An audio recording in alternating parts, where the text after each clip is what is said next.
All right, welcome back for the third installment of A Chat with Nathan Ridge. Welcome back, Nathan.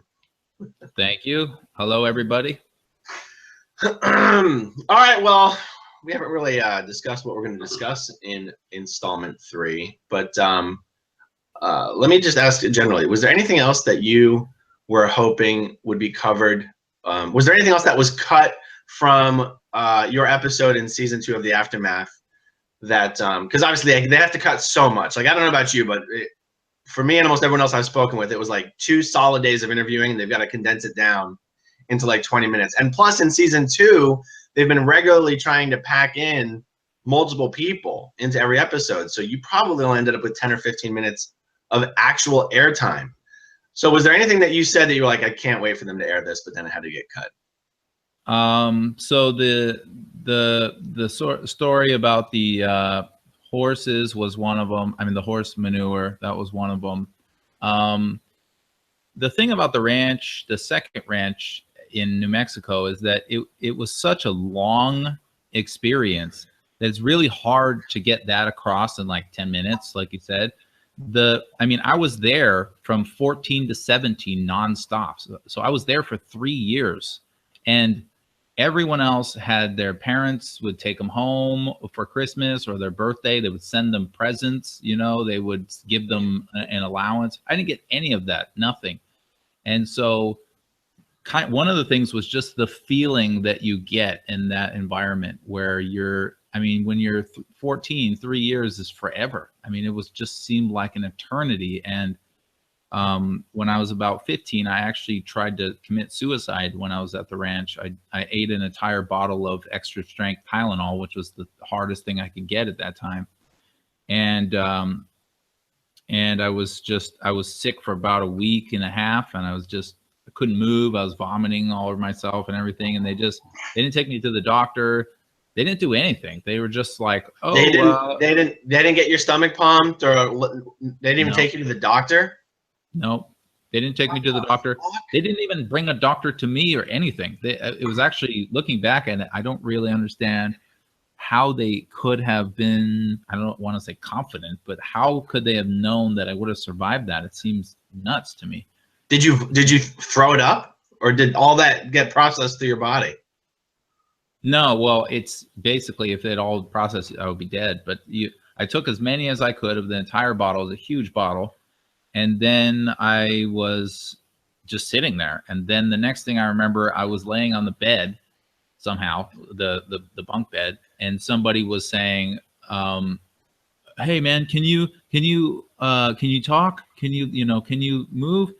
And I tried to lift my head just like a half an inch, and as soon as it moved at all, I just immediately turned my head and just vomited out the side of the bed. And I could see in my vomit that there was, like, you know, partially digested capsules. And the thing about that is, like, you can never really vomit it out, all of it. I mean, you'd have to count it, you know, there's no way to know. So it was definitely at the part, I mean, I'm not a doctor, I don't really know, but it seems like if you're at the part where, you know, you're taking Tylenol enough where you're actually vomiting, your body knows something is wrong, and it seems like you would want to go see a doctor.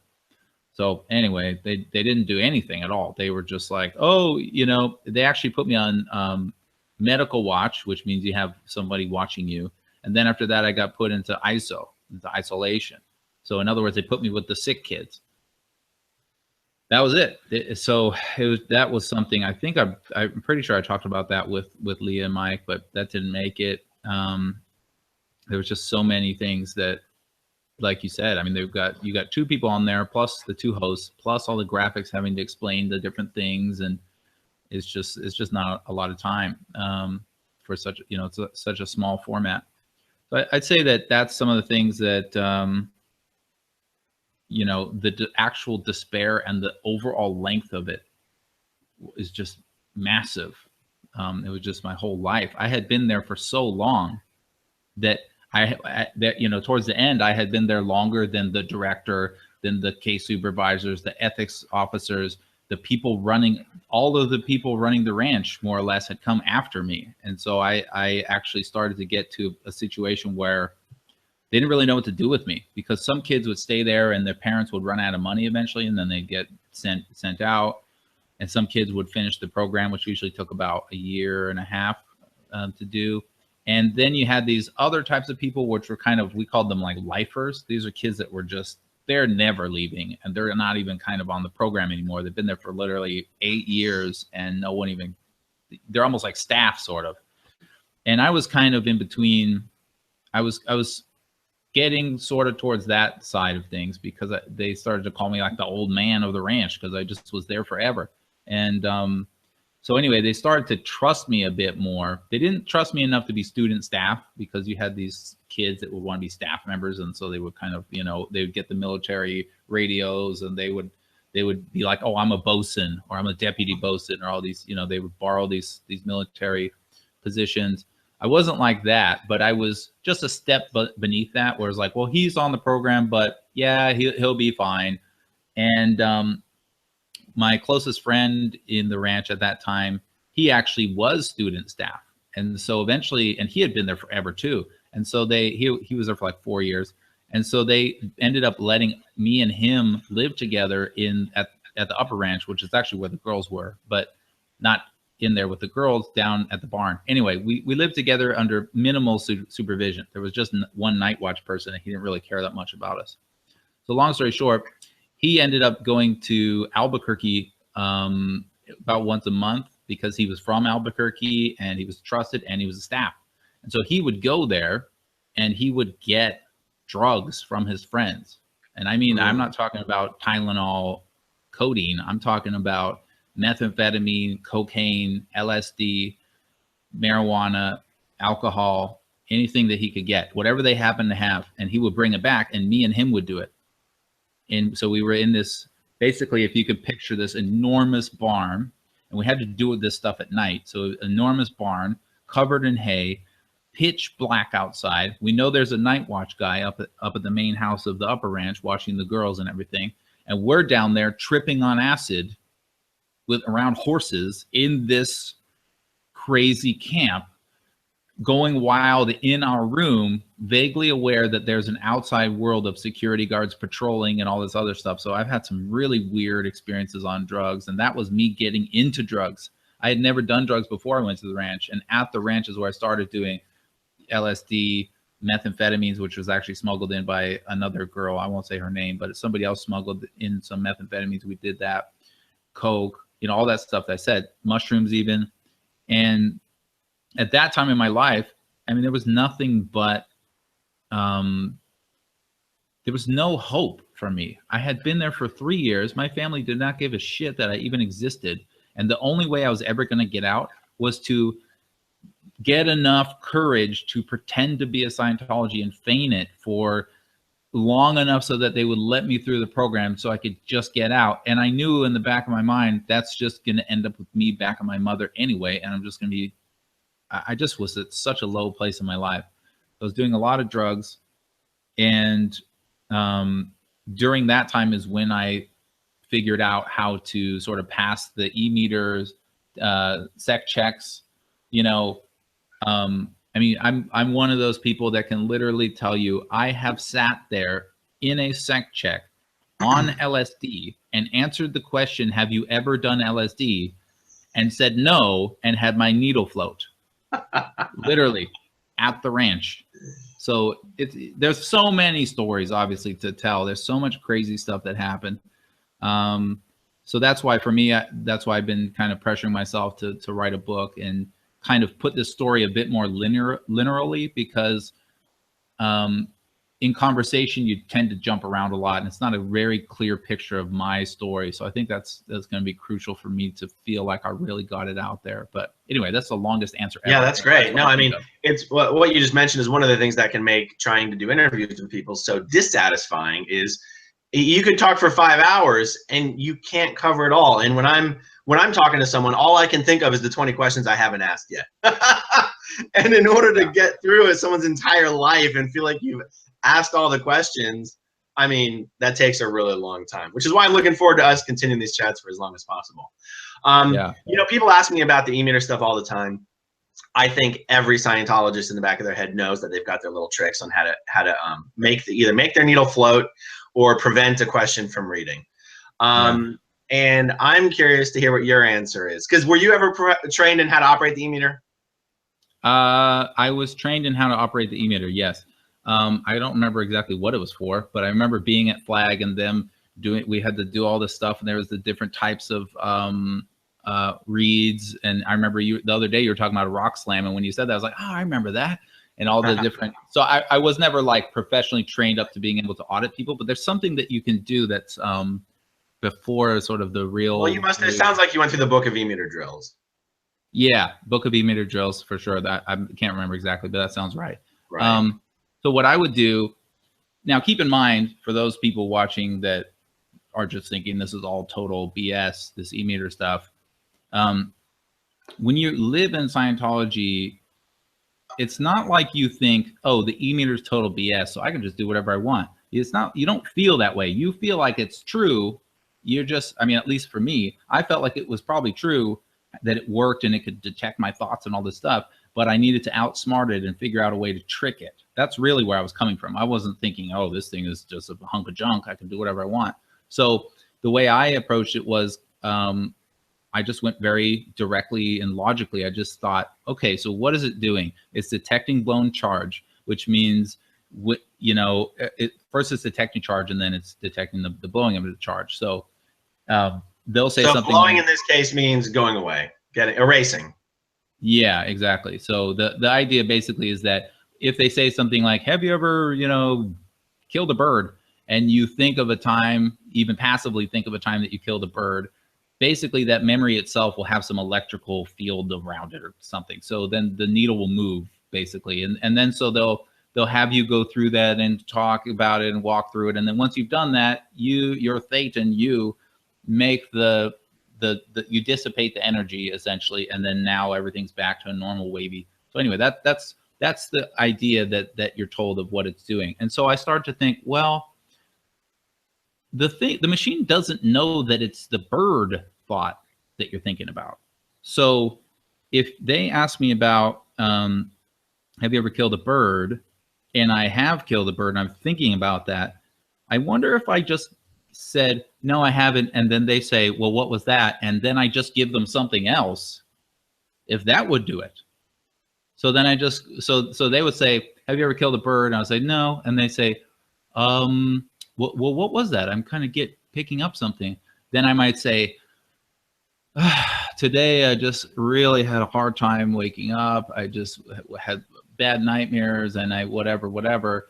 And then the auditor would kind of go, he'd look down at his e-meter and kind of do the little dial, and then he might go, oh, well, is there anything else? And I say, oh yeah, you know, I've actually been having nightmares this whole week because it's just, I don't want to be here. And you know, I'm just sick of being here, da da da da da. And I would do something that I thought would be blowing charge also. And then he'll kind of look down and go, okay, oh, thank you, I got it. Your needle's floating. Next question. Done. Right. Now no one knows I'm a, you know, bird killer or whatever the question was. And so that was my strategy. And you can see how it plays into that. I still believed that it worked. I just thought that I was going to trick it into registering something else. Right. So that's what I would do. Right. And this whole thing is an interesting subject, and I don't know if we want to get off on a huge tangent about it, but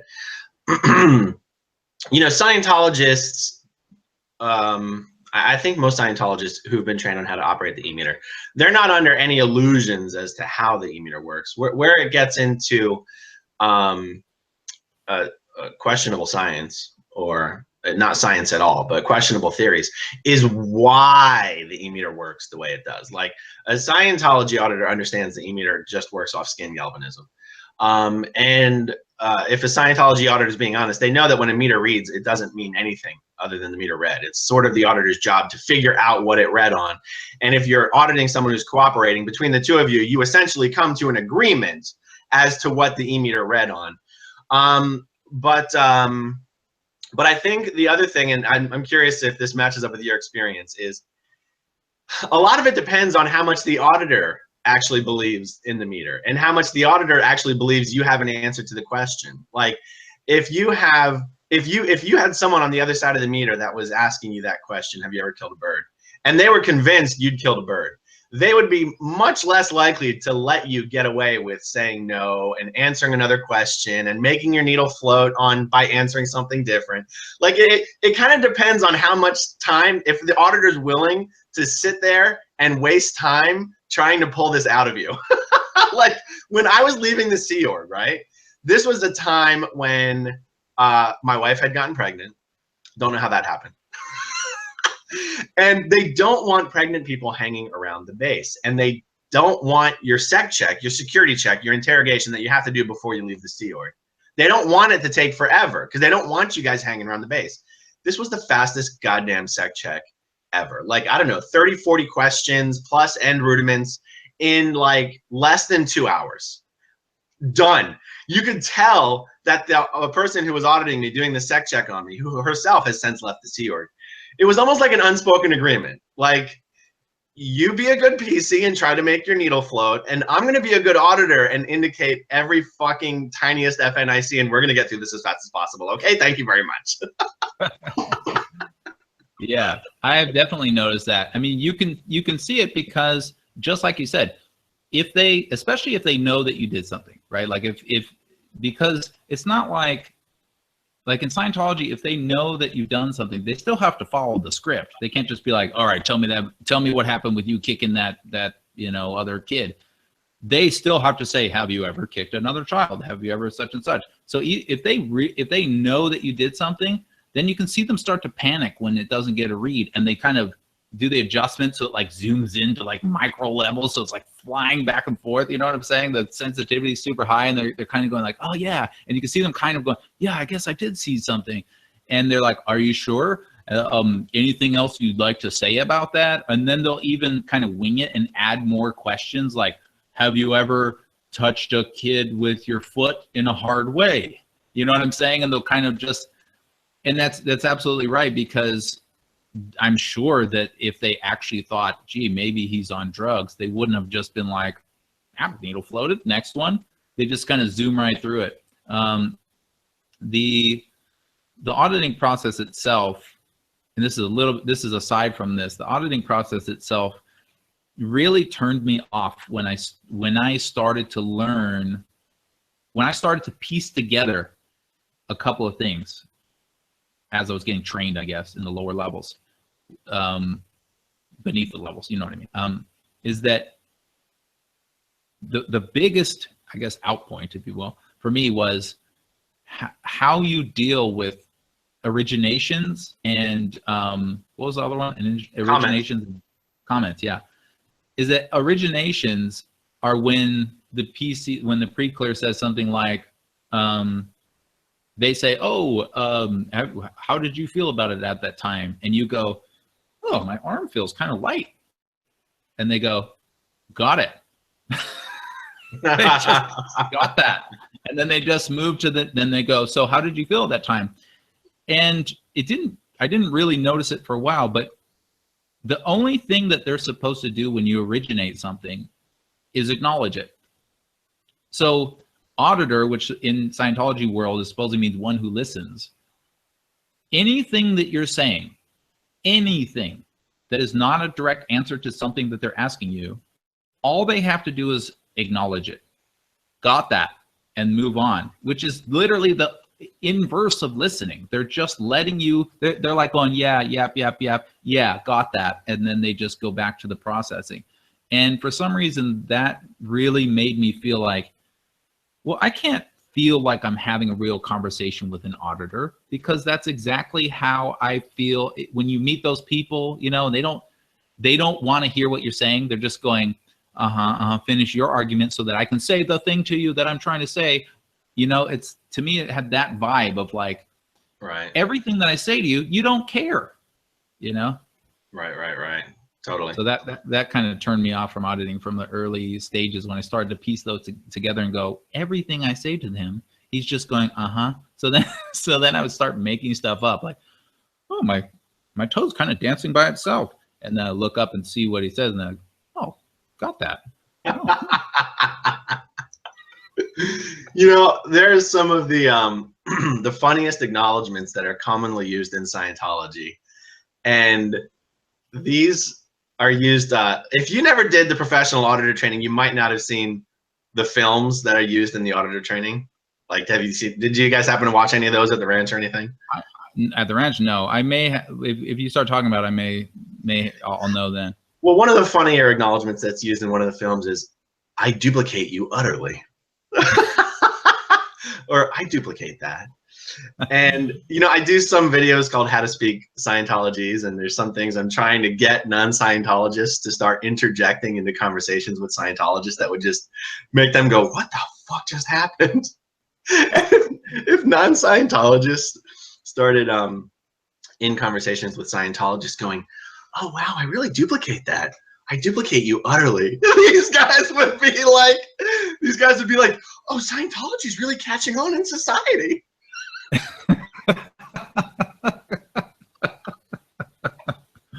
See, it's not 8 million, it's 10 million Scientologists. I met them another day.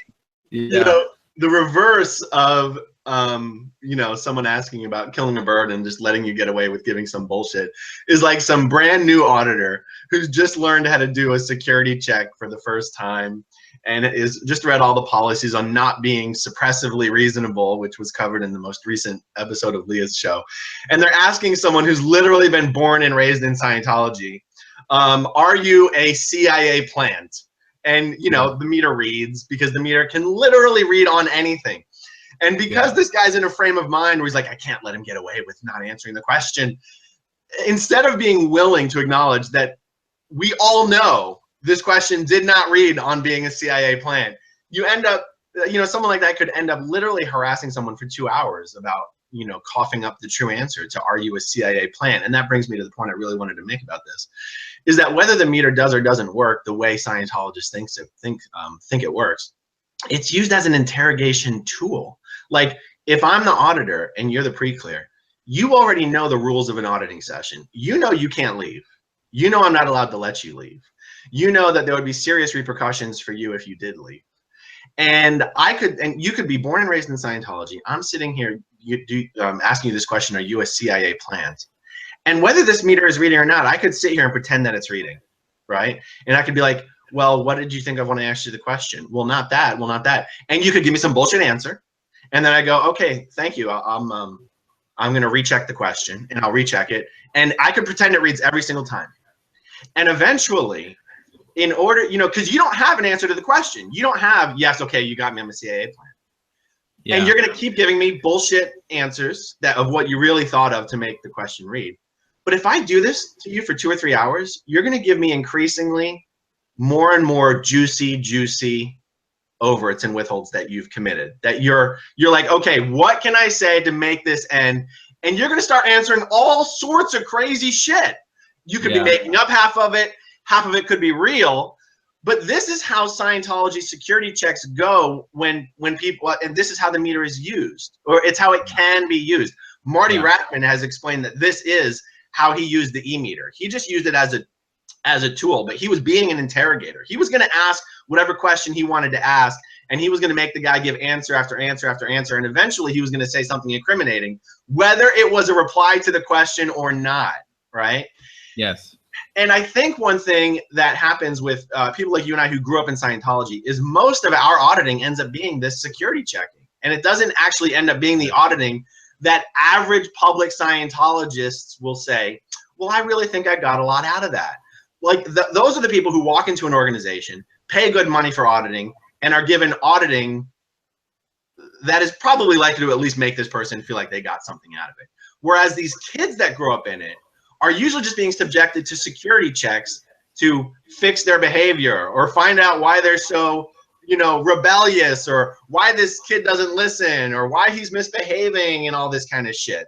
I mean, I have to assume most of your auditing was all sec checking. Did you ever get any actual real auditing? When I was young, I got auditing as a kid. Maybe like, you know, when I was 5, 6, because right, like the kid auditing stuff, right? But even back then, I got sec checked But yeah, is that at the right? ranch, Even at that age, you were getting sex checks? yeah, I mean, it wasn't. It was not like they were doing what's it called, the Joburg or anything. But they were doing. Yeah, I mean, they were basically, the way that they would do it is that they would say, "Oh, I think they would be." It seemed like what they're doing is, I think maybe he has a present time problem because withholds are kind of like a present time problem. So let's find out, oh, how are things going at home? Oh, have you done anything kind of recently that, might have caused any problems, and this type of thing, that they would try to get you, exact same technique, try to get you talking about things you've done wrong, fishing for crimes. And that graduated to actual, official sex checks at the ranch. And I've gotten a lot of sec checks, a lot. And I've said so many stuff in auditing that in sec checks, in sessions, I've said I was clear. I've sort of attested to clear in session. I've talked about past lives. I've talked about, I've admitted to things I've never even done before. I've told stories that never happened. It's like, because for me, it was just so boring. It's like, you have to do it. When you're at the ranch, you can't just say, no, I don't want to do auditing, but I want to still graduate. No, you can't do that. You have to. So then you're just sitting there with this auditor, and he's asking you stuff, and he's trying to do this rundown or whatever the thing is. And it's just so boring. So you're just, like I said, oh, my toe, it feels like it's dancing itself, and just amusing myself, see what he's going to do with that one. I just started to treat it like it was, TR0 bull bait, or whatever. It's just, all right, I'll just say stuff to try to get anything interesting to happen. Now, of course, I've said a lot of stuff that I did do, obviously, but the majority of time that I've spent behind the meter has been them discovering the things that I have done wrong or allegedly done wrong. And that tactic of getting people talking is interesting, because I think that is, I haven't really totally closed the door on past lives and all that kind of stuff, mostly because we have a lot of evidence that says that that's ridiculous, but I just don't really know anything. And so I'm okay being uncertain. But I think, here's my point. I think that similar technique is what is used to get people talking about past lives, at least some of the time. We just say, oh, that's what I was about to ask you about. Yeah. Tell me an earlier similar time that you stubbed your toe. I don't know. I think that was it. Are you sure? Because I'm getting a read here. I guess when I was like maybe one, I kind of remember maybe, and then they're like, is there earlier similar time? I'm seeing something big here, and they've already planted this idea that there's all these past lives, and you start your imagination and dreams, and you just kind of go like, I guess, this can't be true. And they're like, no, just, what's true is what's true for you. What was your experience? And you go, I guess I was, I was a bookkeeper last life.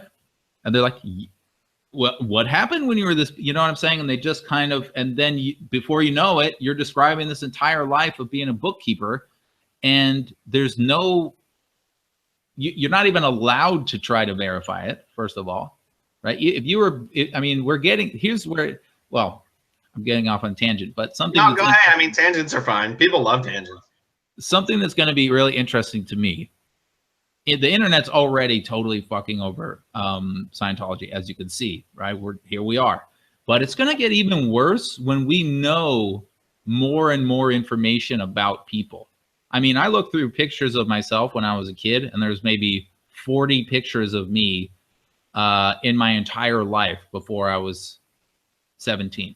40 total, right? Now you think about your kids, you got 40 of them in a day. And so the next generation, like our lives are going to be very documented compared to how our grandparents' lives are. And so what's going to end up happening is eventually we're going to get to the point where we know who everyone was and everything that happened in the last couple of generations. And so then if you say, well, last lifetime I was, you know, John Lavender and I lived over here, anyone can just be like, oh, no, you didn't. You know what I'm saying? That you could just verify it so easily, and it's no longer this mumbo jumbo like, and then I was living in this, doing this, and no one can ever verify it. It's like you're going to be able to literally say, oh no, that guy is just full of shit because so and so was living there. The guy you just said that you were, he never even existed, and no one had that story. So I'm interested to see how technology interferes with this past lives recall. Well, you mentioned you're not even allowed to verify it, and that is absolutely true. In auditing, there's this concept of never invalidating anything the pre-clear says, and you're not even allowed to kind of let the pre-clear invalidate and his own let the pre-clear invalidate himself or doubt anything he says. So if someone were to, like, someone's allowed to say anything in auditing, and you're not allowed to say it's not true. Someone could claim to be anybody, a prior Scientologist, and you're just really not allowed to say it's not true. And I think part of that comes from the fact that, well, I know when I was in Scientology, one of the main things we were told was the difference between Scientology and psychiatry and psychology is that psychiatry and psychologists and psychiatrists tell you what's wrong with you. Now, I've been told that's not true. That's not how therapy works. But you know, when you see therapy on TV, that you do see them jumping in with opinions about could it be this, could it be that, could it be this, could it be that. And in auditing, you're told no, that's anti-therapeutic. You're not allowed to put any comments or questions or put any ideas in the person's head. You're just supposed to let them talk and talk and talk. And even if they're saying bullshit, for that person at that time, at that level, speaking that kind of bullshit is for them what's therapeutic for them. So you just have to kind of let them go through it. And because of that, the auditor is not interested in the truth of your past life recall. What I find troubling in hindsight is that you are reinforcing in the person that their recollections are accurate. There is no introduction to auditing where you go, your memories may be true or false, but it doesn't matter. There is no sort of introduction that would allow a pre-clear the freedom of thought to go, maybe my recollections aren't 100% true, but they're the best I can do for now. No, if you're a pre-clear and you're in auditing and you're being encouraged to recall these past life incidents, just like you were, like you didn't really believe what you were saying, but the auditor wanted you to believe what you were saying. And there's no point where you actually can tell the pre-clear, just so you know, I know we went through all of this for the last hour or two, but that doesn't necessarily mean it has to be true. No, you absolutely leave that person with the impression that you think everything they said is 100% factual. And when someone's telling you that, when someone's giving you that impression, you internalize that shit. Every thought I have, every imagination I have about what I was doing 25 million years ago is literally fact. And I'd love to see some kind of studies on what that does to a person to convince them that every imagination they have is true. Like that sounds like L. Ron Hubbard to me. Like every imagination he had was true. That's how you get the Xenu story. Yeah, exactly. And just yeah, it's like, even if you were to say, if you say to your auditor, did you know that 25 times 5 is 17? They'll just go, oh, interesting. So let's give, you know what I'm saying? Or they just acknowledge it. They cannot invalidate even things that are so clearly, obviously not true, right? Never. And if you try to ask them questions like, oh, what do you think about such and such? They'll do their best to never answer them. They'll answer it if it's like something that's clearly you keep asking, or it's really crucial and is an easy answer. Then maybe they'll just do that, and they'll think of it as, oh, I'm acknowledging that question. But they don't want to talk to you. They don't want to have a conversation with you. They're not interested in what you're saying. In fact, it's kind of like the mark of a good auditor that while you're in session with somebody who's talking their ears off about how they had 17 arms and they were, you know, some past life crazy stuff, and then you get it all, you get them to a floating needle, and then, you know, end a session, and then they walk off, you know, this auditor walks off and is whistling and thinks no thoughts about that session again. I mean, they're supposed to just, you know, kind of leave it in the, you know, auditing room or whatever. But it's like that in itself is almost a type of control, because it's like, if you were carrying that around, you might go, gosh, you know, why is it that 7 people that I've talked to all just said that they were Cleopatra? You know, they all remembered in detail Cleopatra's life from birth to death. All of them happen to be the same lady. This something seems a little weird. To them, they're just going, well, that was the reality that was real for them. That was the reality that was real for them. Mine is the real one to be, obviously. That's the true one. But these guys, they're just, you know what I'm saying? It's just it's like a weird scheme where you're led to believe everything that you say is valid. And then now that you've created this mental universe that doesn't even exist, Scientology will help you navigate around in this thing that doesn't even exist and help you get through that thing that doesn't exist. And then you get to the other side of it and go, I feel so much better about all those times that I killed those aliens back when I was, you know, Darth Vader's right-hand man. And they're like, oh, that's great. And it's like, what are you actually solving here? You know, there's people across the street starving, right? You know, why don't you go out there without your yellow Scientology t-shirts and 17 cameras and just give them some food, you know? Right.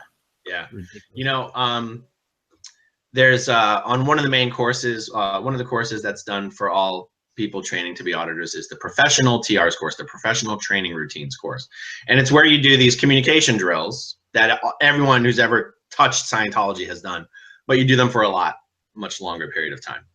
And in this way, they were doing this course at Flag, like every so often you had to do a process called false data stripping, which is you've read a bunch of stuff L. Ron Hubbard wrote, and then you're supposed to sit there with a twin, with a partner, and you're supposed to locate things that you've heard or read that seem to contradict with what Hubbard wrote.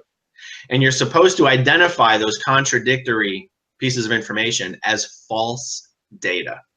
And then you're supposed to run through these series of steps that is essentially just a light version of auditing to review every, just kind of to relive the moment when you receive that false data until it goes away. Oh, that data no longer has any control over me anymore. And I'm mentioning this because I was probably 12 or 13, let's say 13 years old. And I was partnered up with some, 50-year-old veteran public Scientologist guy. And all we were doing was this stupid procedure of remembering things you've read and heard that contradict with what Hubbard wrote so that you can recognize they're no longer true. And in the process of doing this guy had already been so indoctrinated into going into his past lives to remember incidents. He would go like, oh no, that datum hasn't blown yet. And I'd be like, oh fuck, we gotta do this. I'd be like, okay, is there an earlier similar time you received this similar datum? And he's 50 million years on a fucking spaceship when he's being like pummeled and having his ass beat and people are saying things to him. And I'm like, we gotta go through this fucking charade, right? And this went on for hours and hours and hours. And I'm like, you know that all you're supposed to do is say, oh yeah, it blew. I feel so much better now. You realize you could really shortcut this whole fucking thing, dude. Do we need to do this? And I was getting really frustrated. And and the next day when we were supposed to restart this, I called over the course supervisor and I was like, look, I don't want to do this anymore. You're just talking about fucking spaceships and aliens and shit. And I just want to get on to the next item on the course. And I was sent to ethics for invalidating him. Yeah. Yeah, that's borderline suppressive. That is suppressive. There, you know? That is like the worst thing you could do as an auditor. And keep in mind, this wasn't like a real auditing session, but they treated it like one. They treated it like one. Yeah, false data stripping is serious business in Scientology. It's like people will go, like I remember my mother she would get that sometimes, and she would come back and be like, yeah, just so much has blown. Like I made so much gain. She just made it seem like the world was so clear now. And it's funny when you say that. Oh, that's so funny. The way you just described that guy, that just reminds me of every time I've ever done. I mean, that's an extreme case, but every time I've ever done anything with like these gung-ho Scientologists, and they get so into it and they go super far into, and you're kind of that same feeling where you're kind of going like, you can just get right past this annoying part by just skipping all, that feeling. Oh, I forgot about that feeling. But they have this idea that if you can go deep into your whole track and remember these things, that's a sign of you being in really good case shape, of you being really good, because you have this clear recall and this easy access to your whole track. That's almost like a status symbol in Scientology. Yeah, and I mean, so, that's one of the EPs of one of the OT levels, right? Whole track recall or whatever it is. Well, the OT, it's supposed to be called Truth Revealed. It's supposed to be erasing the amnesia on the whole track, but so it's like, oh, I can remember more and more, and people just go like, oh, he's like so OT, you know, he's just, oh, he's so theta. It's like such a high status thing to be the guy who just, oh, he could just recall stuff like that, you know. It's the culture of Scientology is so funny. You're literally rewarding what is it's imagination isn't the word I want to use. A delusion. You are rewarding delusion. Like, I can sit here and make shit up too, but I'm not going to believe it. Like, and that's why I'm so glad you I'm so glad you mentioned that example of when you had to recall past life incidents, because it was similar for me. Like, there's only one time I can specifically recall having to go past life in an auditing session. And it was one of these things where you just want your needle to float and be done with the question, but the auditor isn't calling a floating needle. Now, we keep using this term. Floating needle is when the needle on the e-meter just very calmly and smoothly goes back and forth, and it's supposed to look like it's kind of detached from any input, and it's any actual input on the meter. And it's supposed to mean whatever you're doing is done. And instead of calling a fucking floating needle, the auditor keeps going, is there earlier similar? Is there earlier similar? And I'm not comfortable going past life because I don't believe it. And I mean, I'd be lying to an auditor if I was like, yes, I recall this. I'd be like, no, I'm imagining this. But we can agree it's real, wink, wink, if that's how we're going to play this game. So I don't want to go past life. So I'm trying to recall more incidents earlier this life. He keeps not calling a fucking FN. And I'm like, okay, dude, well, you know, I can't recall anything past the age of 2. He's like, all right, well, let's see what are you thinking of there? Let's see if I can help you steer you. Let's see if I can help steer you with the meter. What are you looking at there? I'm looking at, this is stupid. Well, what are you looking at there? I'm looking, I don't want to do this anymore. Well, but you know, you can't get out of the auditing session if you do that. And you know that as the pre-clear, you have to know how to play ball. And so I'm like, okay, well, you know, everyone around here thinks I'm a past life Scientologist anyway, and I can get away with saying some shit. So, and we're not far from Washington, D.C. And Washington, D.C. is where Hubbard, you know, did a lot of Dianetic stuff in the early days. So I'm like, okay, well, I remember sitting in the Washington, D.C. or getting a book 1 Dianetics auditing session. Go on. And I'm like, okay, all right. So I'm like, I don't really know this is real. He's like, oh, that just, what else do you see? What are you looking at there? What are you I'm like, okay, well, I want this to be true so I can get out of this auditing session, and you want this to be true because you don't want to be stuck in this auditing session either. So we're just gonna pretend like this is true. And it's like, you're literally being just told, like, you're being told your imagination, your fantasy is real. And that is pretty much how the entire upper half of the Scientology bridge works. Like, the only reason someone auditing on OT7 can sit there in a room by themselves, holding the cans of the e-meter in one hand, holding a pen in the other hand, and telepathically auditing invisible spirits, is because you've spent hundreds of thousands of dollars to be told that your fantasies and imagination are fucking real. And you combine that with the placebo effect, and some people feel this has helped them. And there's something else that I want to mention. Mike Rinder told me about a book he read recently that I want to read because I want to do a video on it. And the book, I think, is called Memory, but I can't swear to that. He said there was this huge study where parents were told to pick 3 incidents in their children's lives that they think were highly memorable, highly important, and write them down. Except 2 of them were real and 1 of them had to be completely fake. And they would give these written incidents to the child. Now remember, there's this positive suggestion where you're being told that your parents have said that these were highly memorable incidents for you. And the kids are told to add as much detail into these incidents as possible from their own recollection. And 1 for 1, none of the kids recognized the false incident. They all filled in Scientology, they would call it dubbed in huge amounts of detail from their own memories about the false incident that they were told. And this is that it's a kind of a decent explanation for how a lot of Scientology auditing works.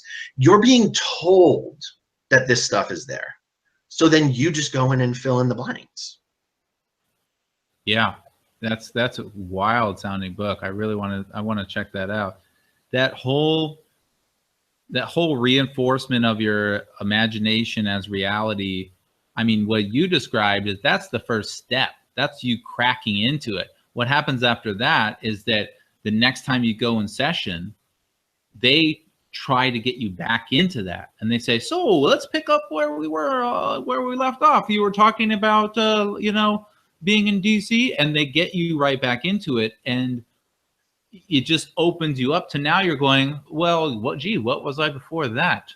I guess I was a pirate, you know, and you just keep doing it. And before you know it, this is a key element to how you get past a certain point in Scientology, is that once you open up that sort of can of worms, now you've got all the time in the world to spend talking about stuff. You're buying all those intensives, all those big blocks of auditing hours, because I mean, you want to talk about everything that's ever happened to you over the trillions and trillions and trillions and trillions of years that you're just making up on the fly. That's going to cost money. You know, that's a, you know, the earliest time you ever stubbed your toes only a few years ago. But hey, if we're talking a whole track, we could talk about 65,000 times. So it's smart from a business point of view, but it's also how, exactly like you said, how you get people to crack open to, well, if everything that I'm remembering is true, then yeah, I do feel good. I mean, shit, I would feel good if I knew I was a pirate and I remember my whole lifetime of being a gladiator, and then the time that I was a king, that was all true. And you almost start to take on, and this is, I think this is key for understanding how OT people act.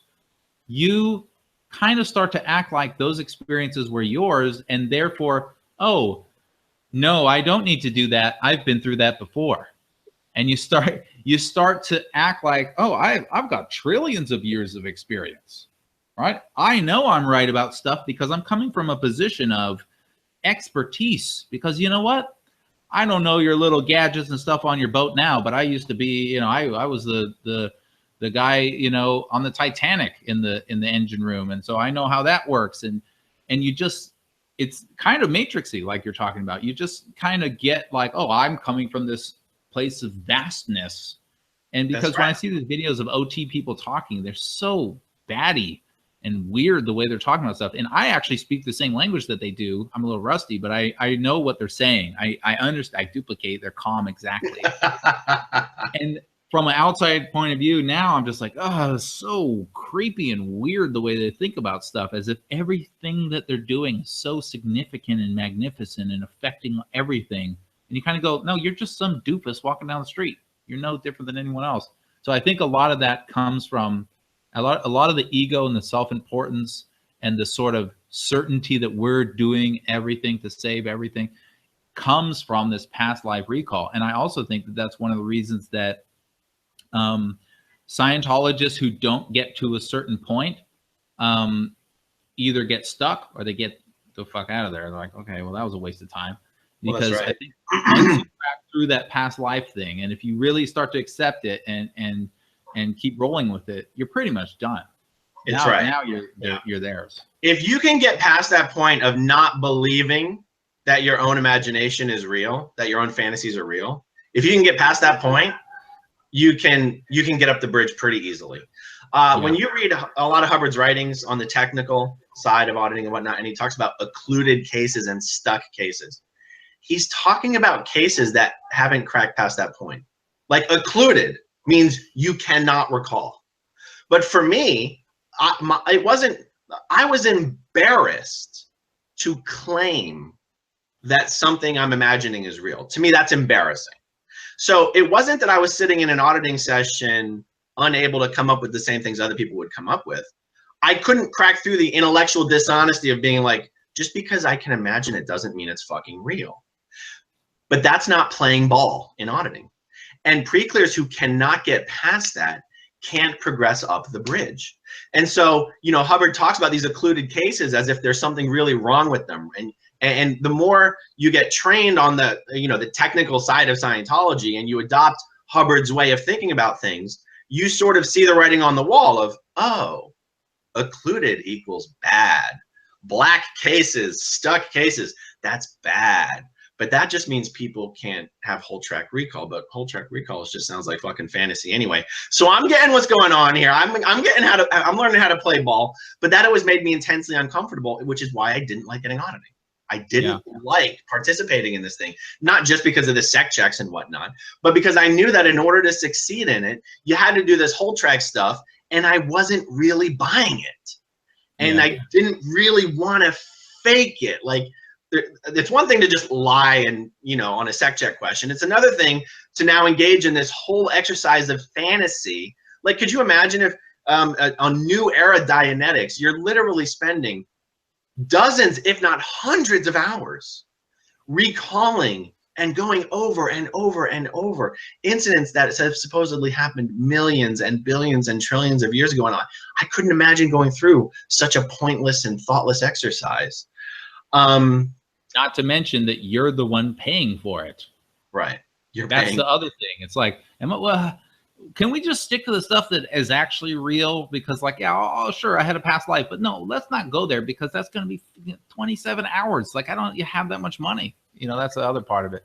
And the other thing is that hearing you talk, I can't help. I don't know if this is the same with you or with other kind of ex-Scientologists, but with me, there's always that piece of me that's like, sees things like a Scientologist. And I could always track how they would see everything. It's really weird.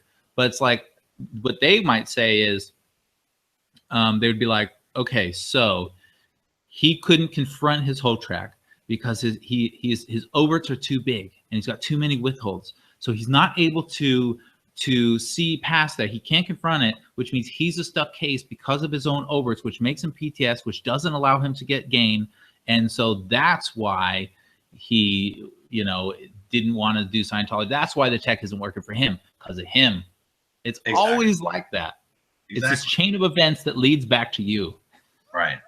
I'm so glad we're talking about this. So for people who are watching that are just, you've never been in Scientology, try to put yourself in these shoes and ask yourself if it would make you feel superior to everyone. So not only, so Nathan mentioned a few minutes ago of, if, you know, people in day-to-day life get really bogged down into their problems. And a lot of the problems that people think are huge, fucking terrible problems, if you look at it from a different perspective, you're like, what's the big fucking deal? That's not a problem. That's just a bump in the road. Now, imagine you get into a frame of mind where you can recall everything that's ever happened to you in the last 76 trillion years. Therefore, you feel you literally have that experience under your belt. And you know that you're going to live with full recall for the next 76 trillion years. So everything around you that's happening in life, your life could be falling apart, your family members could be dropping dead, you could be in the middle of a divorce, and you could still be in this euphoric frame of mind of like, what's the big deal? This has happened to me a trillion times before. It's going to happen to me a trillion times again. Life is good. Let's go fishing. And also you can walk down the street and look at all these other non-Scientologists and go, you don't know you're a Thetan. You don't know you're a Thetan. You're stuck in your day-to-day problems. You don't have total recall. And you still think you're better than everyone, even if your life is shit.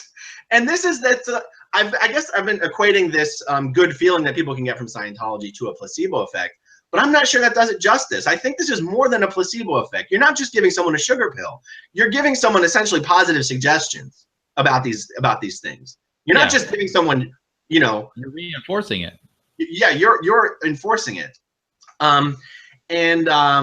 Oh shit, there was something else I wanted to say in response to something you said, but it's hard to keep all these thoughts in my head. And if I start clacking on my keyboard to make notes, it's gonna make a ruckus. Oh, what was the other thing I wanted to say? Oh, I lost it. Well, so the thing about placebo too is that the placebo effect is when you think something's real and then it isn't real, but your mind, body, whatever reacts as if it were real. And it's some parts of why that works are a little bit unknown, but it's an interesting, fascinating subject, I think. But this is stronger than that, because it's not like they're giving you a pill and being like, yeah, that's antidepressant. You should feel great the next 2 weeks. And then you feel great. And they go, that was weird. That was just sugar. It's more like they're giving you that pill and then they're following you around and saying like, see, aren't you feeling better, buddy? That's because the drugs. See, here's the proof. And they're rubbing your back, and you know, they're just making it this huge community of support that's all whispering in your ear about how that really helped you. It's much stronger than the placebo. It's really like a reinforcement where you know, bless their hearts, you almost have no choice in a way. You get in this kind of trap where it's like it's just like, what does LRH say? The way out is the way through. The way out is the way through. Yeah. So the way out is the way through. That's what they tell themselves. That's the kind of thing they're talking about. It's like every time you have doubts and want to look the other way, no, keep going, keep going. It's like the indoctrination is self-inflicted by the community. It's powerful stuff. That's right. Yeah. So yeah, like you said, even if you are getting auditing and you start to doubt these things, people will come up to you and say, no, that's a result of the restimulation that's happening because of the auditing. That's what's supposed to happen. You've got to make it through to the other end. Right. So of course, everything's going to feel terrible when you're in the middle going through the tunnel. It's only when you come out the other side of the tunnel that you're like, oh, wow, that was such a growing experience. But you don't get to the end of the fucking tunnel until you convinced yourself everything's fucking great and you feel great. So, of course, in hindsight, it seems like it was all worth it. Everything seems like it's worth it once you've come out the other end. Anyway, it's an interesting mind fuck. And yet, at the same time, even as I sit here and I go, it's so all patently bullshit to me. I still do not object to people that leave Scientology and still want to do this for themselves for some reason. Like, that doesn't upset me. It doesn't bother me. I don't feel like those people are being harmed. But you know, like, but I know that there are a lot of people that do. But I go, you know, there's a lot of stuff that people enjoy doing that a lot of other people think is harmful. Like, you know, even doing things like LSD. Some people have done LSD and been like, that was the single greatest thing I've ever done. And other people are like Hubbard, like, if you do LSD once, you're not even allowed to join the Sea Org because it's so damaging, and you can have these, you know, flashback acid trips and all this stuff. I guess I kind of put auditing in that category. Like, I didn't enjoy auditing for my own reasons, but if other people enjoyed it, I'm like, okay, more power to you. I don't really care. Yeah.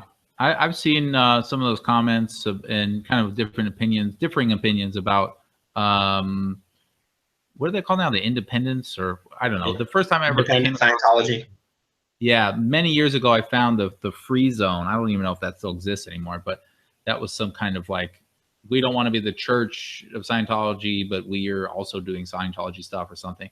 Right. And my opinion on that was, at the time, was, oh, that's cool, I guess. I mean, it's, if you still believe in Scientology and have a problem with the church, I guess, why not? I personally. It froze for about 10 seconds there on my end, at least. I don't know if it happened on your end. Oh, sorry about that. Could you hear me the whole time or no? No, for about 10 seconds. The last thing I heard you say was, you mentioned the free zone. Yeah, so there was a free zone, and I don't even know if that still exists anymore. But when I came across that, I just thought, well, these are people that believe in Scientology but don't support the church for whatever reason. So I guess that's fine. I mean, I don't care. And my feeling, that was about 10 years ago. And now my feeling with these independent Scientologists is kind of like, to me, they're just like Jews or Christians or whatever. I mean, to me, they're approximately the same. I don't necessarily believe in any of those things, as long as you're not hurting other people. And, you know, I mean, you're not, what's it doing wrong? I don't know. I haven't really had a debate about it, so I'm not really knowledgeable about what the other side is. But at first pass, I don't see really anything wrong with it. And what was the second thing what was the last thing that you said? I thought it was just about if It was just about the auditing, just about whether people still wanted to do auditing, that it didn't really bother. I didn't really see if there was anything wrong with it, as long as people, you know, Oh, it was, you know what it was? It was, you made a comment about LSD, what LRH said about LSD. And I think I put this comment out there too, which was, it kind of says something about the purif. All right. If you've ever done LSD, you can never. Wait. I thought if we do the purif, it cleans all that out. What are you talking about? That's right. So here's what I would like. If there's anyone watching this video who is a Scientology case supervisor, who can explain anything Hubbard said about why LSD is apparently the only drug ever created by the US government, I don't know, that doesn't get sweated out of the fat cells during the purification rundown, I'd love to know.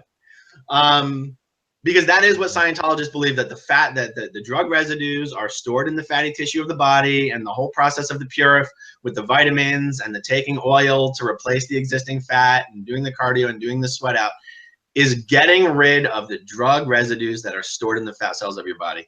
Someone's got to explain to me what they think Hubbard's theory is as to why LSD is somehow the only drug that does not get sweated out of the body. And I mean, he must have had a real stick up his butt about this, because Scientology does not turn people away from the Sea Org lightly. And all you've got to do is be like, I took LSD once, and like, boom, they're never going to talk to you about joining the Sea Org. You are like, you are toxic. You cannot be in the Sea Org. You can be a child molester, a reformed child molester, and be allowed in the Sea Org, but you can't have taken a hit of LSD. This is so weird, so weird. Yeah. Well, thankfully for my sake, I've done a ton of LSD, so I won't be joining the Sea Org anytime soon. Oh, you don't know what you're missing, Nathan. You don't know what you're missing. You could have been one of the few. One of the few. I was for a couple months, and then I was one of the many. Well, I don't know how long we've been going for now, but maybe we stop it here for today and then pick it back up. Really? I love. We could do 3 more hours, buddy. All right, well, let's go. I mean, you're at a different time zone than me, so it's Friday night my time, so I'm fine. Nice. All right, so let's see. One of the first questions. Oh, you know what? You had mentioned this thing about doing the drugs in the barn. Were you guys living in that barn, or is that just where you hid out to do the drugs? No, we were living in the barn. What? Why? Yeah, because we actually wanted to live in the barn, because if we lived in the barn, we would be away from so there was the lower ranch, which is the main area during the day, and then the girls would leave and go up to the upper ranch, and then it was basically became the upper ranch was girls and the lower ranch was boys. And both of these places were heavily guarded by security, 24-hour night watch, you know, all that stuff. So once we had gotten sort of trusted enough, we lived close to the upper ranch, but not quite at it. And so night watch would come down to check on us, but they had to like hike down this thing just to go check on us. So they kind of got lazy and they would stop doing it. And we figured that this would happen. And so that's what we wanted to do, is live in the barn. And they let us. And that's what, so all those drugs happened there. And the whole, and this is why when I was seeing this kind of like, oh, Nathan he did so much better from the program and everything. And then we came and saw him graduate. I'm like, you know, I was doing drugs during that time for the first time in my life, right? So crazy. Like, when you came out, I had drugs. And so they're like, he seemed so happy. You're like, yeah, I was fucking high on LSD. Yeah, he's passing these tech checks. They're asking him if he's ever done drugs. And he said, no. I mean, the e-meter doesn't lie. The tech, it works. And so I kind of, I graduated because like I said on the show, they kind of, everything's just, you know, take care of the environment, done, you know, and because I was getting close to 18 and they knew if I left when I was 18, I wouldn't be a success story. So they needed a win to show my parents. Of course, my parents didn't think, gee, isn't it weird how he just magically graduated just as soon as he was almost 18 when he didn't seem to give a shit about the program, you know, before. So I got out, and of course by then I had already developed, I wouldn't say a drug problem, because I think when you're 17 it's really tough to kind of get you know, addicted when you have to smuggle stuff in, you know what I'm saying? It wasn't like freely available. We had to like wait and pace ourselves and everything. But I definitely was into drugs, you could say. I mean, it was my self-medication. It was the way that I dealt with, you know, how my story had unfolded. And getting out of the ranch, I went back to working with, to living with my mother, and she's super gung-ho Scientologist. And she got me a job working at a small Scientology company, which they're all the same. And there was a girl there that my mom introduced me to who was also a Scientologist. And I covered some of this on my thing. But anyway, it ended up that my whole entire life was Scientology all over again. And meanwhile, I was just doing drugs. And people are going like, oh, how come you don't want to go on a course? I'm like, because I'm going out at night to raves and doing ecstasy. And I just was not into it. So I needed to get away. I was just over it. I'd been at the ranch for 4 total years between the two. And it was clear that Scientology was the only way that I was going to be able to fit in with my family. From their end, they wouldn't allow any other way. My father had been cut out from not being a Scientologist. My entire, you know, this is something that I again, didn't get to talk about because the show is so short, but everyone really has 2 families. You have your family of your mother and the family of your father. Everything I've ever said on any video or the show, I'm always just talking about my mother's side of the family, right? My father and my mother broke up because he wasn't a good enough Scientologist and he had supposedly smoked weed, according to her. And his parents, my grandparents on that side, they used to send me presents every year when I was very young. And then when I was about 8 or 9, they stopped coming, and I just never got them again, and I never heard from them again. And much, much later in my life, in my 20s, basically, my grandfather on that side was dying, and so he wanted to talk to me before he died. And so he talked to my father, my biological father, and the only way that they could figure out how to get in touch with me was to contact Scientology and have Scientology contact my mother, and then my mother tried to find out where I was. Okay. So long story short, I ended up connecting with that side of the family again in my 20s, met my father for the first and only time, and met that side of the family, and the mystery was solved. They said, no, we didn't forget about you. We didn't stop sending you presents because we didn't care about you. Your mother told us to stop sending you presents and stop sending you communication. What the fuck?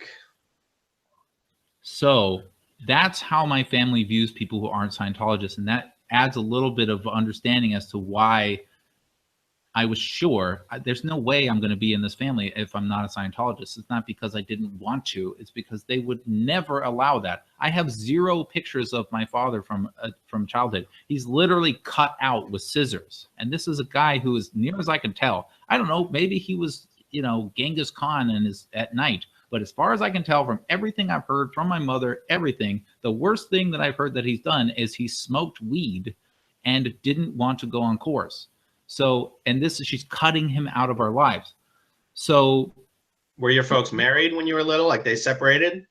They were married and then divorced. And they were divorced before my first memory even. So I don't even have 0 memories of him when I was a child. And then she remarried and got divorced. And I have like 2 memories of that guy because it's pretty quick. And apparently something I learned after she passed away is that she was married to another guy before I was born. But for some reason, I can't find any records of any of her first 2 marriages. But I know she was married to my real father because, I mean, I had his last name and everything, and they got a divorce. So that when you said you reconnected with your father's side of the family, did you say your grandfather was dying or your father was dying? My grandfather was dying, and he was, you know, it was him and his wife, my grandmother. They were the ones that were sending me presents all those years after they had divorced. I mean, they were sending me presents, reaching out with, you know, grandparents' love for at least 6 years after they divorced. Wow. What did they have to say about Scientology when you connected back up with that side of the family? So none of them are Scientologists. My biological father's not a Scientologist. None of them have anything to do with Scientology. They all just think it's, I mean, they're not like against it. They're just like regular people. They're like, I don't really know what it is. Not for us. Not interested. And my father, when I spoke to him, you know, he basically, his kind of vibe was that, yeah, he was doing it for a while and then he just kind of wasn't really interested in it. And that wasn't enough for my mother. She's a super gung-ho. So, so anyway, so there was 17, and this, all that is in my history. And I just know I'm not going to be a Scientologist. I'm not going to be accepted. And so I ran away to live with the guy that I was living with in the barn. He had gotten out, and long story short, he had moved to Washington. I ran away to go stay with him. I took a Greyhound bus from St. Petersburg, Florida to Tacoma, Washington. Because of some delay that ended up being a 5.5-day Greyhound trip. And that's all I could afford. So I got there, and the guy had somehow lost everything he had except for his car in those 5.5 days. And he had his car, and he had a drug connection, and he had a few friends, not too many friends, but a few friends. And so we ended up, was like, well, what do we do now? And then we basically continued doing a lot of drugs. And then I ended up calling my mother. This is when I called my mother and was like, I'm sorry, I want to come back. I was, you know, obviously had been doing a lot of drugs. I kind of had a lapse and wanted to go back. And she totally closed that door.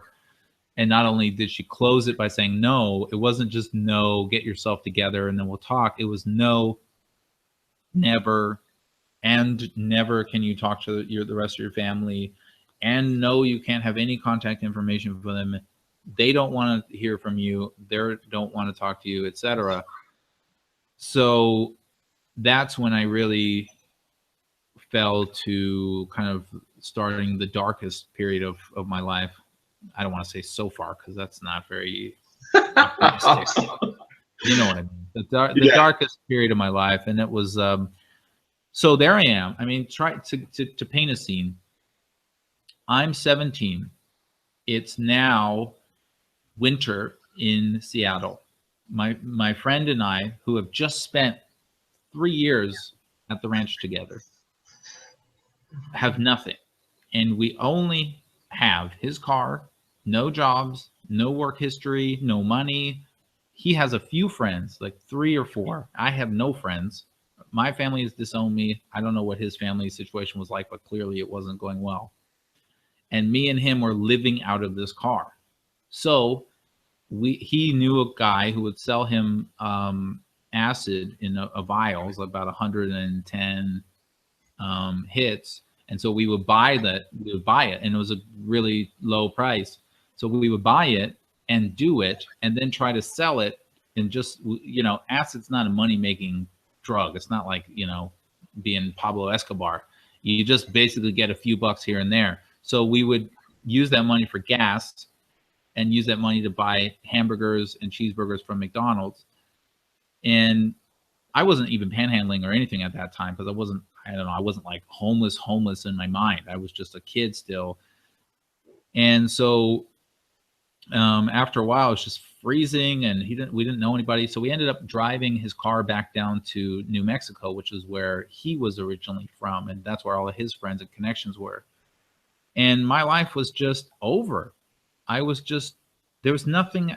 What was I supposed to do? I was done. And so all I could do was self-medicate with, you know, we got down to his friends, and they all had tons and tons of drugs, and they had acid and just everything.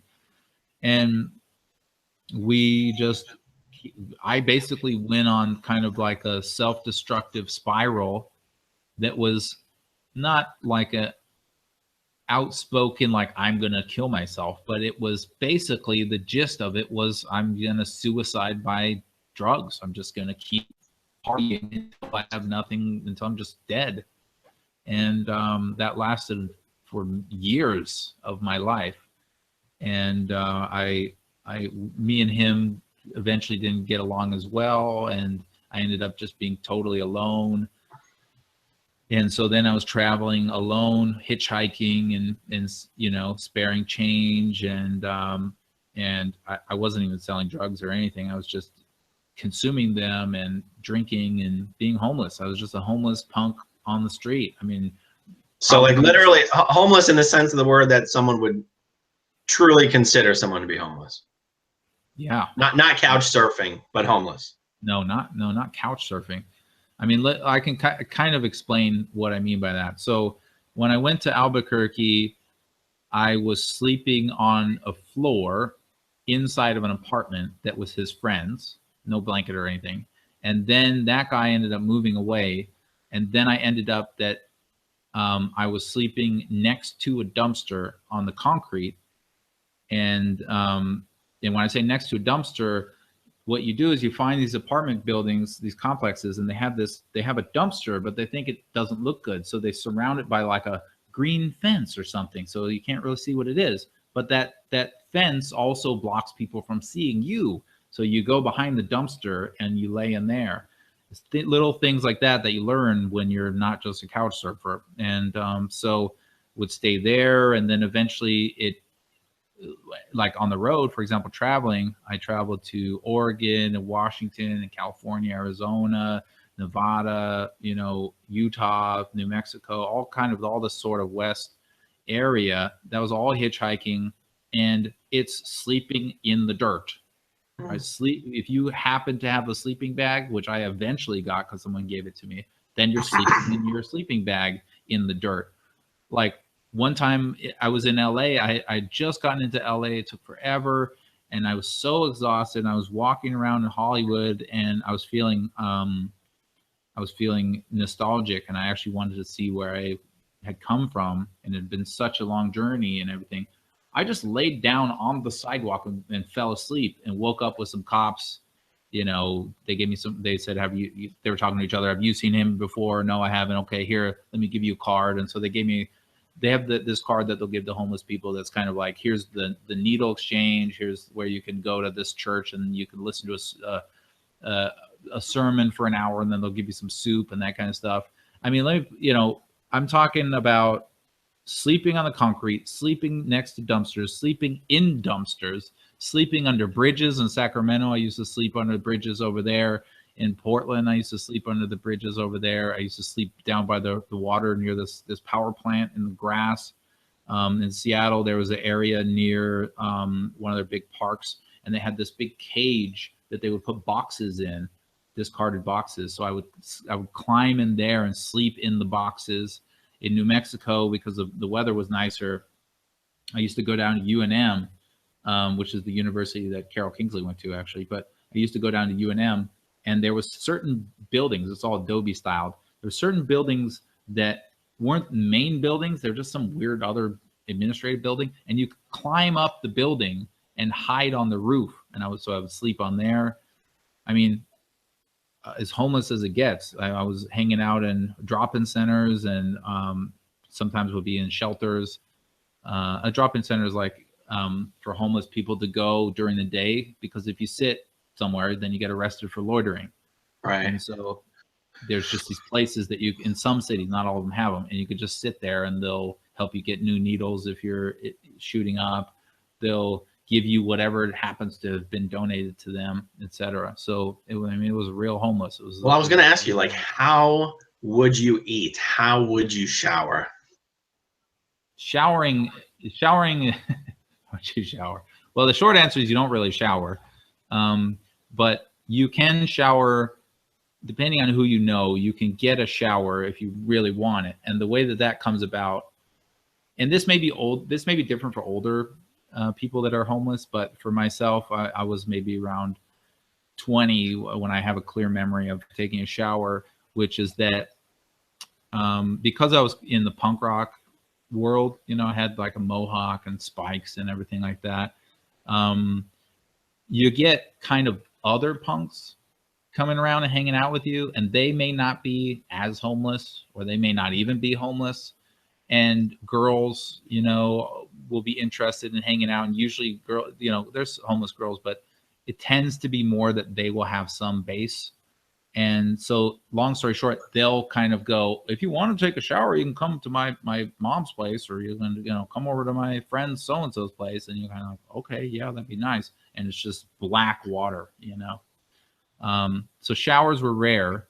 And the other thing about showering when you're homeless is that it makes you seem, and this is going to sound really weird, I don't know how to even explain this to people that weren't on like street kids, but if you're like, let's say that, me hitchhiking, that's not like the most hardcore of, in the world of homelessness, that's not like the most hardcore. There's even harder core homeless kids than that. They're the ones that like, they want to be homeless and they ride trains, and they think like, oh, if you hitchhike, you're not really homeless. And you have to hang out with those guys and associate with them, because they're part of the whole landscape that you're in. And they look down on people that aren't as homeless as them. So long story short, if you go and shower and then, let's say, travel to another city, now your life is way harder, because you have to basically convince them that you're not like some kid that his mom is down the street and you're just playing hardcore for a day. It's kind of weird to explain, but wow, that has never occurred to me. That is insane. Yeah, it's a whole world. I mean, they even have their own lingo and stuff, like different names for weapons that you can make, like a smiley, and all these different tools that are known because they're not illegal to carry, but this is how you can make them for your own protection. And then they, like everything, it's its own world.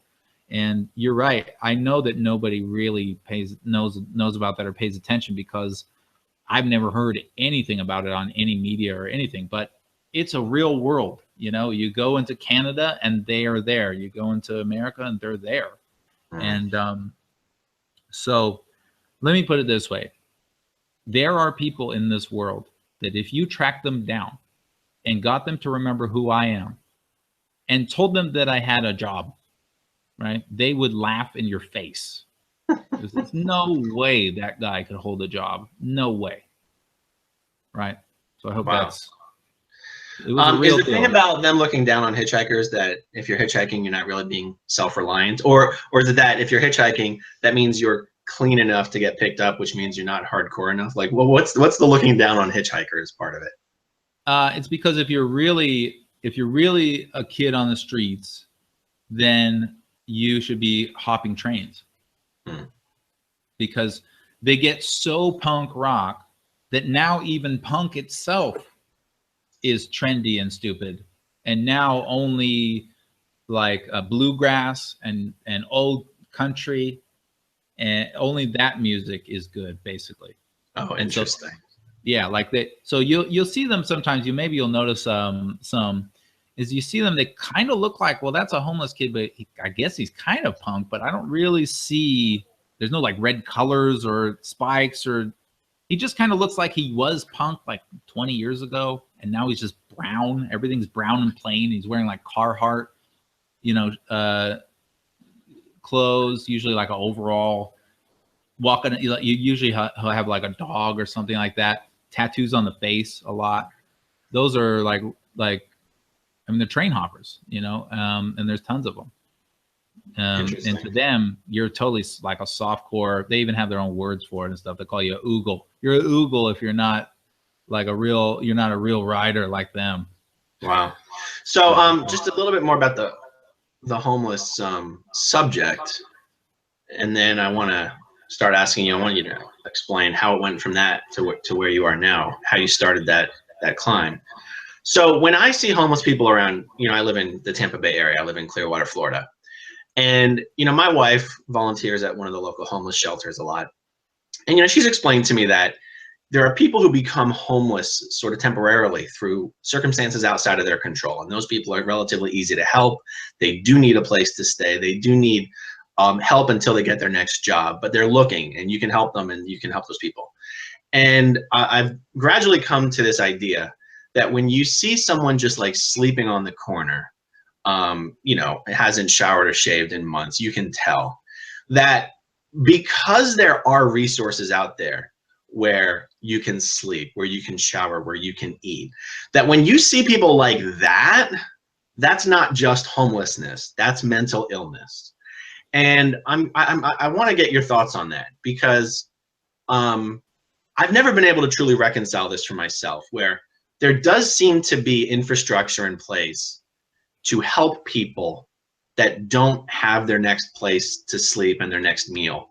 And yet you still see people sleeping on the sidewalks or panhandling when, you know, there's food stamps, but again, I'm a little naive to it because I've never been on public assistance. I've never relied on that infrastructure. So I'm not sure where the holes are that people fall through, or is it this case where, you know, that was mental illness? But in your case is an example where you were homeless for a long time, not mentally ill, circumstantial, and yet it was prolonged over a long period of time.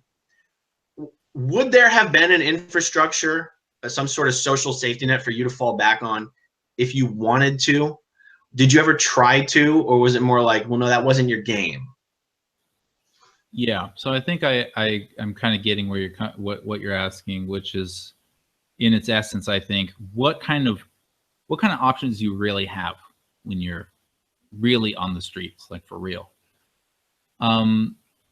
So I can give you a few kind of examples of you know, some things that might clear it up. So when I was in Albuquerque, I'm just picking random places and times. When I was in Albuquerque on the streets, the options that I had were, I wake up in the morning, let's say I'm on the sidewalk or hidden somewhere in a church parking lot or something. I wake up. If I wanted to, let's say today's the day, I'm going to rebuild my life. Let's just say, what can I do? Well, I don't have a social security card or a birth certificate or an ID or a passport. No one in the city knows me, and I have no family. So I also have no work history, and I don't really know this city because I'm not from here. So what I can do is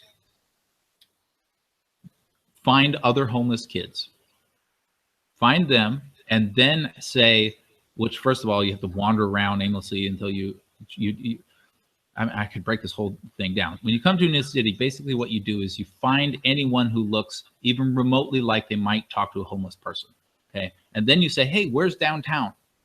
You always go like, where's the main part of the city? And then you walk that way and try to find that area, because that's where you're going to find people like hippies and punks and more alternative people and anybody that would be more likely to be closer to your world. Then you find other homeless kids, and then they might be more local and they might know if there's actually any place that can help you, okay? There's different types of places that can help you, and different cities have different amounts. It's not standardized at all. So in Albuquerque, at the time that I was there, there was one drop-in center, which was done completely voluntarily by a lady named Donna, and that was called Youth in Transition, and that was on Central Avenue. And that was a place where there's certain ages that you had to be. You couldn't be over, I think it was 22, and you couldn't be under whatever it was. And you could go there only during certain hours, and you could hang out there. And if they had food, which was, I mean, it's whatever happened to be donated into a box, you know what I'm saying? So it's whatever, then they'll give you food. If they had clothes, same situation, then they'll give you some clothes. And that's all that place could do. So in Albuquerque, the only help I could get was through that place. And there was no other way to do anything except for churches. If you want to eat, you can go to a church only in certain times, and you don't know when these times are. So like I said, you have to find one of these drop-in center types places. They'll have like pamphlets that were given to them by the church. Then you get the pamphlets, and then that will say, okay, if you go on 7th Avenue, I'm actually remembering this, you go on the 7th Avenue, this way, then you walk way over there, you find the place, you have to show up at this exact time, like within 30 minutes of this time, and then they let you in, and you sit there while they do a very long thing about Jesus and stuff, and only the people that sat there for that, then you get to go back and eat some of the food, and then you're out. Okay, so that's if you want food. If you want to stay, you can stay in shelters, but shelters suck because number one, they don't want you to treat it like a hotel. And so what they do is they make it so you have to show up before a certain time, and then you can't leave until the next day. And that time is usually like 3 p.m. Literally like 3 p.m. So you show up at 3, some places would be 5, and then you just have to just sit there all night long doing nothing.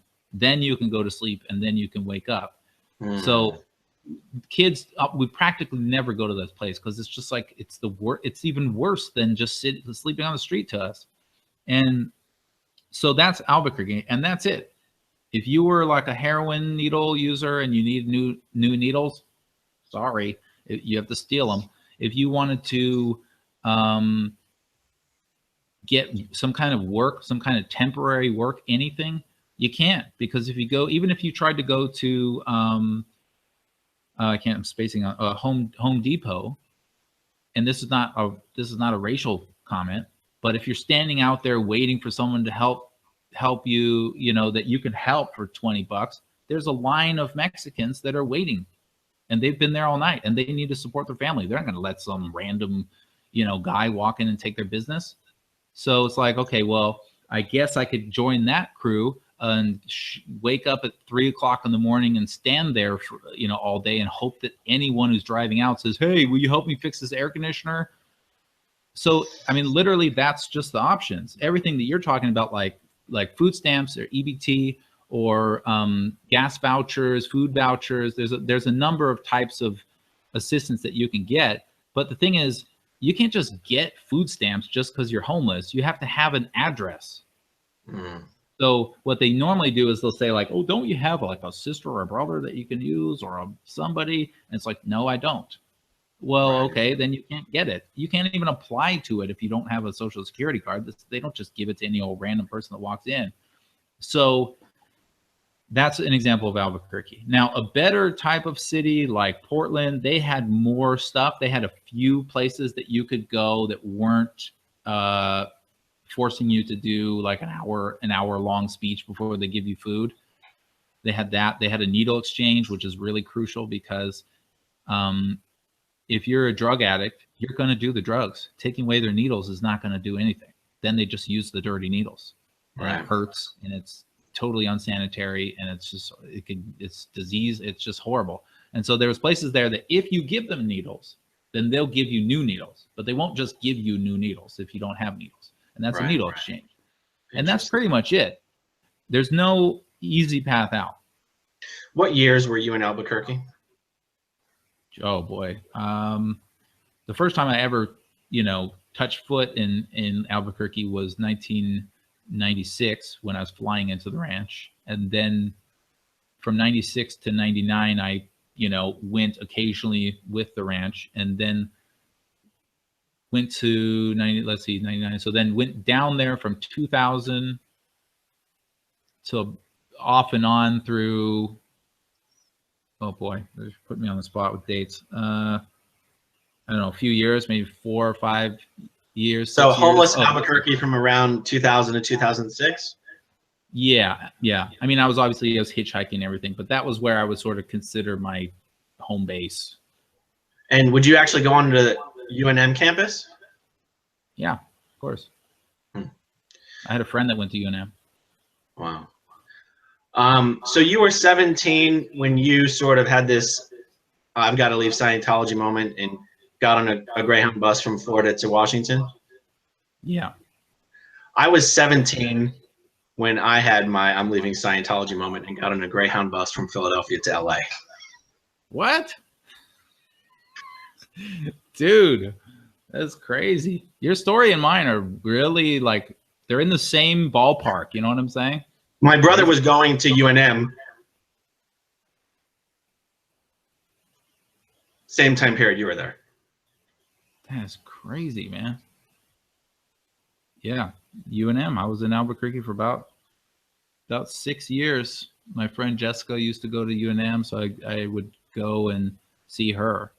Occasionally you get these people that are kind of friends of the homeless, people that hang out with them and they're cool. They're not, sometimes they think it's an adventure, or sometimes they just don't care that you're homeless. And she was kind of one of those people, and she would go to UNM. I couldn't get into UNM. Right. So I think. Well, so then eventually you did start your I'll say, climb out of that period of your life? How did that happen? So I was addicted to methamphetamines when I was in Washington. And when we came down to New Mexico, the meth dried up because the guys we hooked up with, they weren't into meth. They were into other stuff. And so it was kind of, I wouldn't say easy, but it was easier to get off of meth when you got all this other stuff to take your mind off of it. And then later, after I left that crew and was on my own, I got addicted to heroin. And that one was tough to kick.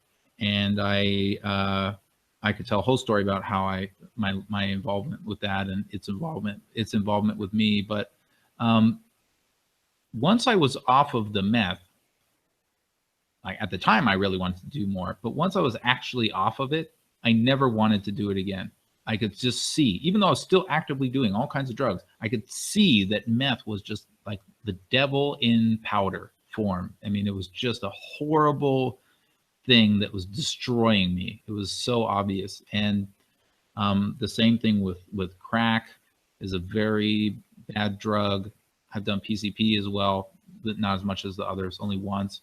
I've done a lot of drugs. And the thing is that all the ones that really got me, I started to slowly see, wow, that is a nightmare. It's a nightmare of a whole new epic proportion. It's even being a meth head and drawing that out into its conclusion is something that I'm not prepared for, even with all the pain I've been through. I don't even know if that makes sense, but it almost seemed like a challenge that I wasn't gonna win. And so I just let it go. And so this is leading up to an answer. And so I slowly had worked my way out of most of these drugs. Like, for example, with LSD, which was my favorite drug for a long time, that started to have a problem where I had been mixing a lot of meth and acid. And what happens is you start to have these really intense, amazing trips. But then because meth is such a horrible beast, you start to get in this crazy paranoid darkness, shadow creepers and all this crazy stuff is happening. You mix that with LSD, it's a horrible trip. And then what happens is it gets so permeated in your mind that when you start doing acid again and again, they're just always bad trips. So if I were to do acid now, at least part of it would be a bad trip, 100%. And so then it starts to become, well, maybe that's just the love that is gone now, you know? And so I gave that up. And then with heroin, it was seeing some of my friends die. My friend, his name was Spit. You know, we all had these little street names, but Spit was a black kid from Bakersfield, I think, in California. His real name was Dustin, but I never knew his last name. And he was a cool kid. I met him in Portland, and I met him again in Albuquerque. And he had done a very small amount of heroin, but he just OD'd and died. But he was kind of famous for being the guy who drinks a lot and then just passes out. And so he went and did some heroin when he was drinking, but didn't tell anybody. And so then he came back with us and he just passed out. He was leg touching my leg on the same couch in this apartment that somebody was hanging out with us at. And he just literally passed out, and we're all just joking and laughing. Oh, there's Spit, passed out as usual. And then somebody's like, is he breathing? And it just, some minutes later, and he was just dead. Things like that made me really go, you know, there's something about these drugs in particular that just is not, it's not working anymore. I don't feel, it's not medicating me anymore. This is years after I've been doing them, mind you. This isn't a quick thing. I just felt like this just isn't working. So I cut out most of the drugs gradually, and then I was just drinking. And so then I was drinking, and I was, you know, going to parties or going to drinking with friends or whatever I could find, again, on the streets. By then in Albuquerque, I had enough friends that I knew of. I always knew something that was probably going on. And I just had partied and went to show after show after show. And I started to just start to feel like, you know, now that the drugs are gone, I just feel kind of bored. Like every party is just the same. I'm standing here and I'm telling this to a person at a party. I'm standing here with you and I can hear people talking outside, and I feel like I already know what they're going to say, or the vibe of what they're going to say. And I just started to feel bored, and I was feeling like I got to quit drinking. Like, I just feel like I want to do something. And that person said, well, you know, why don't you do computers? And I just thought, yeah, why not? do computers. Sure. You know, what else am I going to do? Sure. Whatever.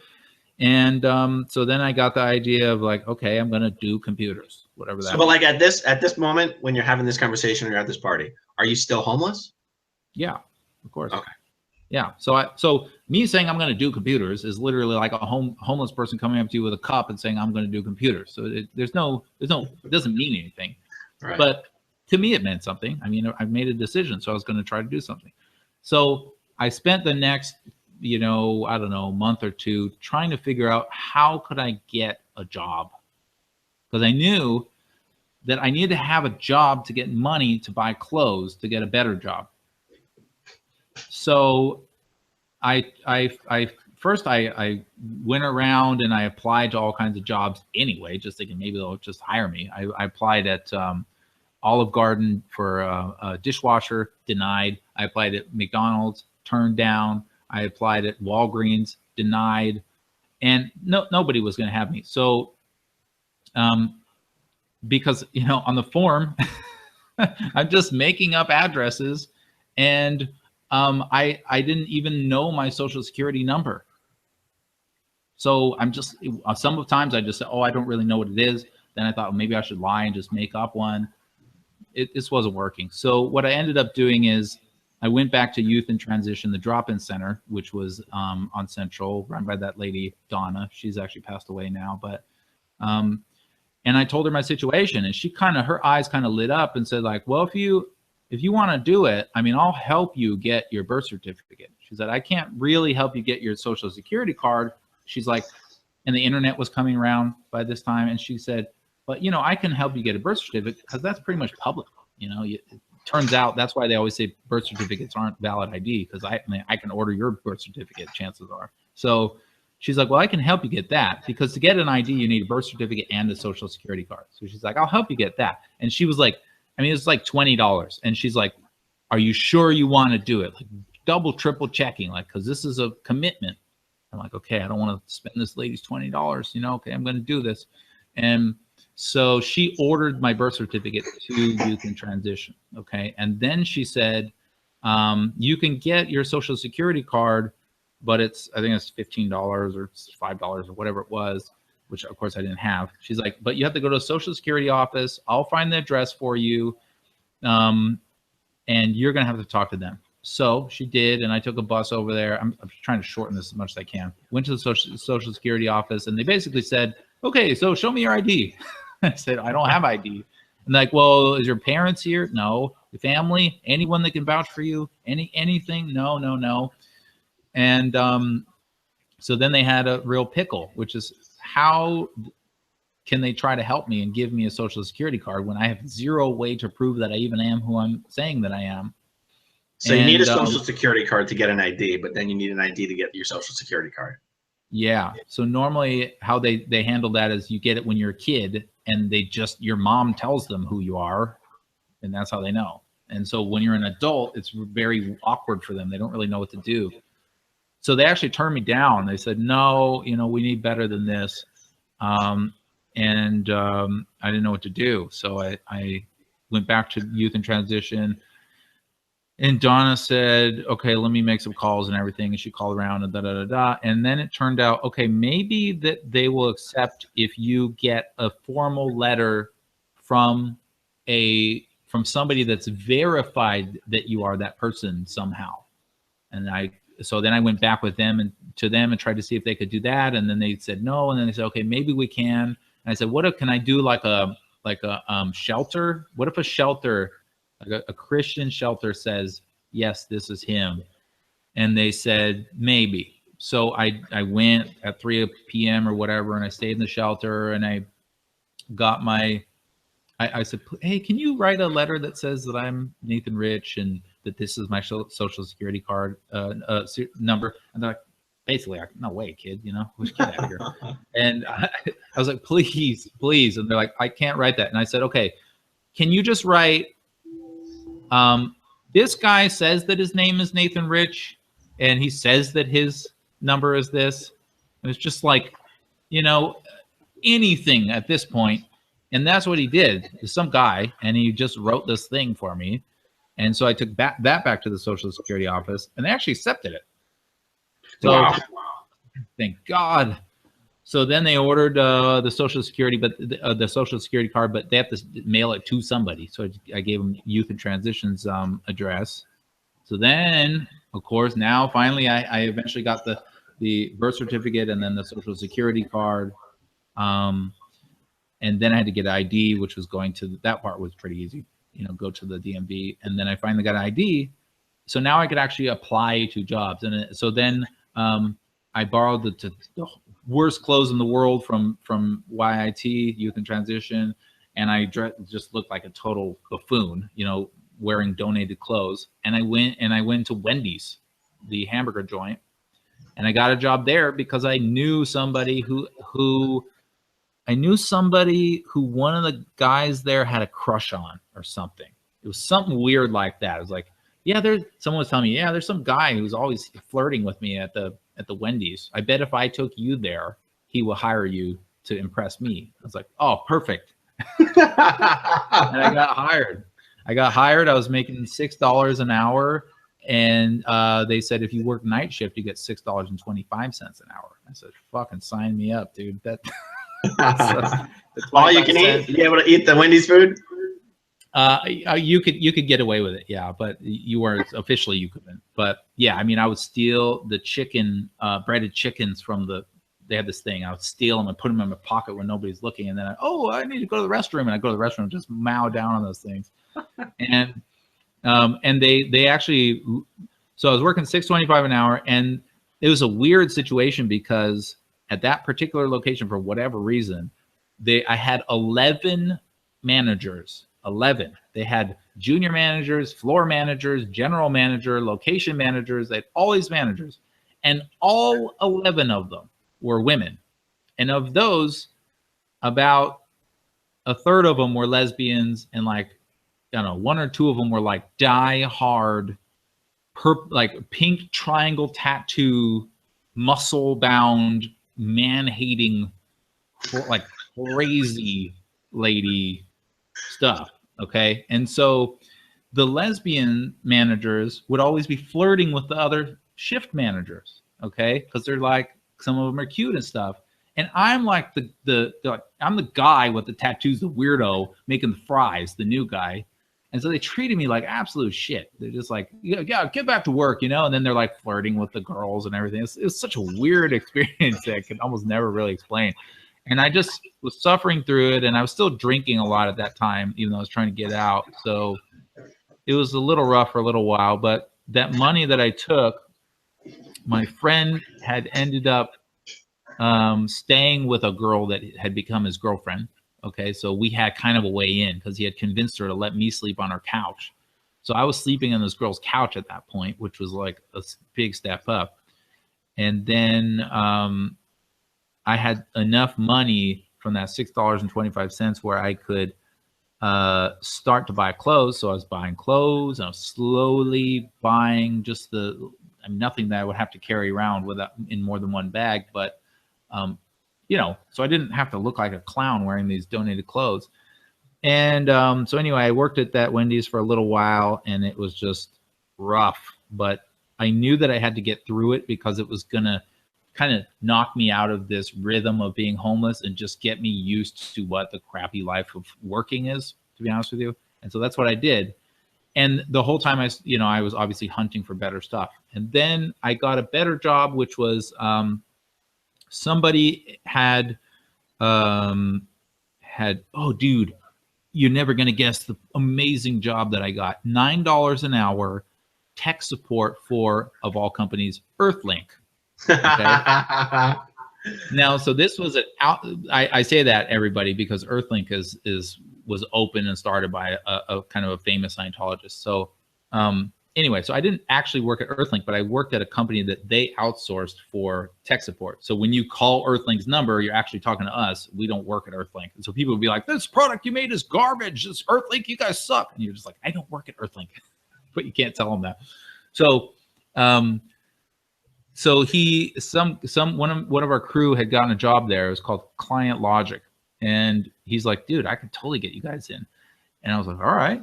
And sure enough, I got a job there. It's like $9 an hour, it's like 50% raise, you know? And then I was starting to get enough money where I had gotten a girlfriend and I could split rent on like a 1-bedroom apartment with her. And this is the time when I tell people, okay, then I wasn't homeless. This is the end of my homeless, period to me, because now I have a job and I'm actually living somewhere. I mean, what else are you gonna? So at that time, basically, I still didn't have anything really, but I had a job that no one, I didn't care about, and I had some source of income. And then that went on for a while. I'm skipping over a lot, by the way. I actually did a bunch of temp jobs while I was working at Wendy's, and I was up at 5 in the morning and all this stuff. But anyway, so then I was making $9 an hour, and I thought that was great money. And I decided, I need to do that computer thing because I'm doing this tech support. This seems easy, and I need to do computers. So I did some research. I had bought a computer and everything, and I got the internet, and I found that you can get grants. Like the government will give you money if you're poor to go to school, but you have to jump through all these hoops. But it's not that bad supposedly. So I was like, okay, I'll try to get a Pell Grant. But turns out a Pell Grant doesn't even pay for school. It's still not enough. So I'm like, well, that's kind of stupid. So then it turns out there's this other thing called student loans, and then there's something else called work study. And I was just learning all about, like, there's ways that you can maybe go to school even if you don't have any money. And I thought, like, okay.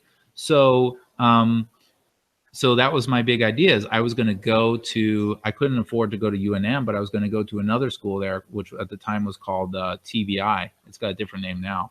And so I had worked out with them. It took forever. It was so complicated to me. I remember thinking, God, this is ridiculous. I had to go like 17 times to that place just to get figured out, like, what classes am I taking when, how much does it actually cost, and how do I get that money to pay for it? Was insane. But so anyway, I finally got it all sorted out, and I figured out that I could get enough money to pay for school, just barely.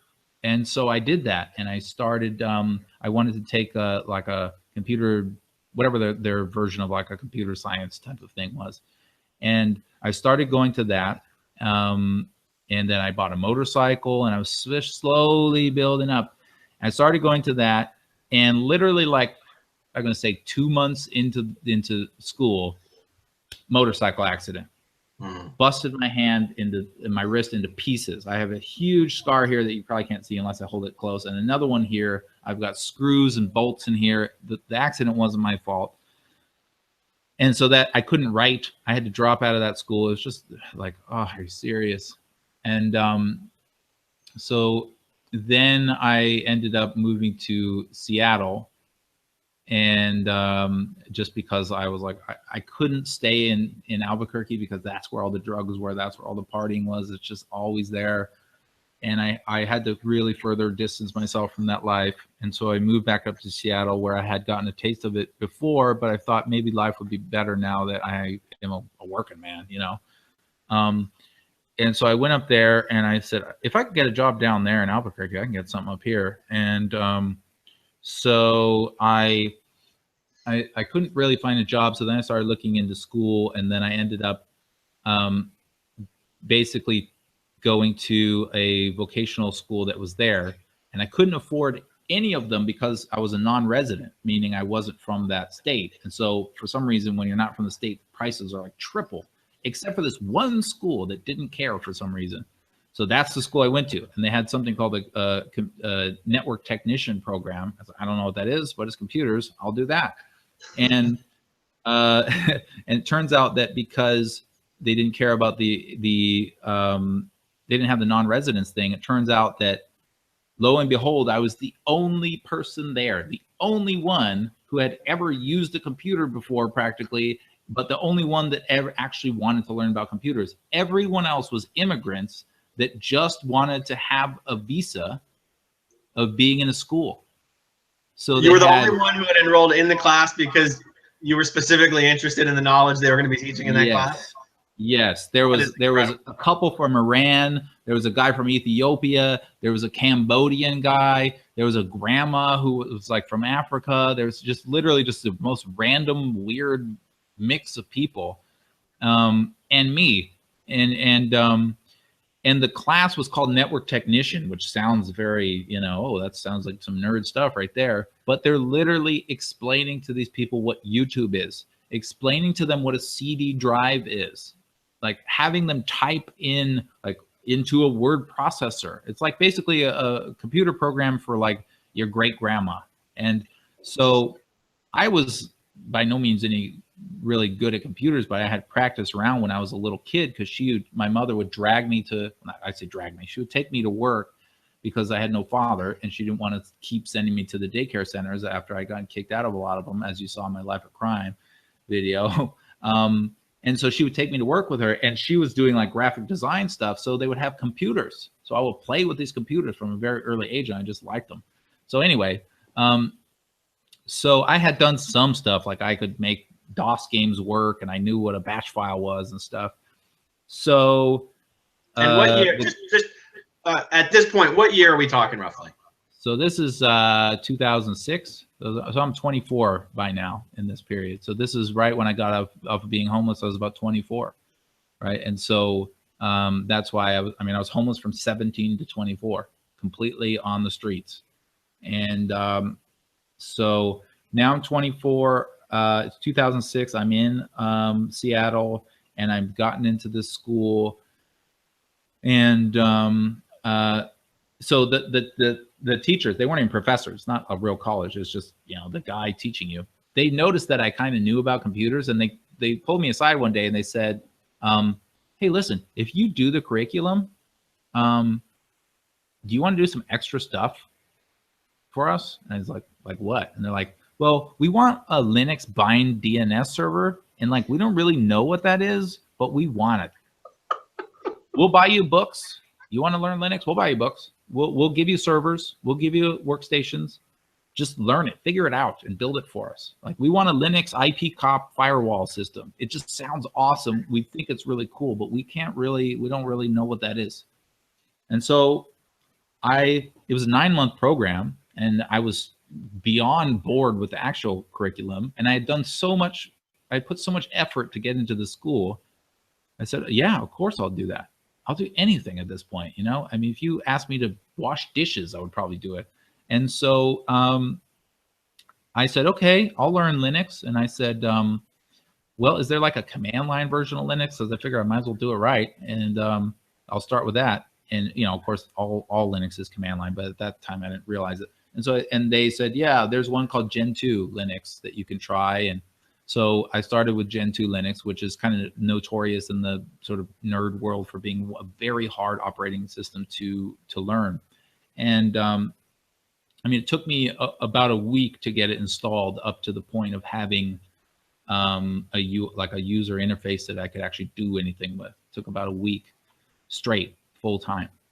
That's the level of operating system we're talking. So I just got this intense crash course in Linux and networking that I was giving myself, because I'd say, oh, someone in this chat room said that like this book is the one I should get. Okay, they bought it for me. Boom, I read the entire thing cover to cover while I was on the bus every day. And I started learning about some, I know a lot of this stuff is people aren't going to get, but some people might get it. So I learned about Bash programming, and then I started to learn Perl programming and other systems administrator type of stuff. And then I got interested in networking. And this 9 months period, I had built the things that they wanted. Now, if I look back now, I'm sure I did it in a pretty stupid way, but I accomplished the things that they wanted me to do. Okay. So by the end of the 9 months, then they offered me a job. They wanted to pay me $15 an hour to like help teach people and whatever. And I turned it down because my gut felt like I could probably do better than this. I think I can, I felt more confidence now. And so then I went and I got a job in nearby Tukwila, near Seattle. And it was working at a company that made, what they do is they buy all the pieces and assemble servers basically, and then they install the Linux operating system on there, and then they test it and make sure it's all working, and then they sell that to certain types of customers. And so then I had to do this. Maybe I should talk about how I got hired. So I went in and I basically told them, look, I don't have that much experience, but for 9 months I've only done this, and here's the things that I've accomplished. And their attitude was, well, you really don't have a well-rounded experience, but you have accomplished this thing. I know that's hard. And you did this, and I know that's hard. And you did it in a very short amount of time, so we're impressed by that.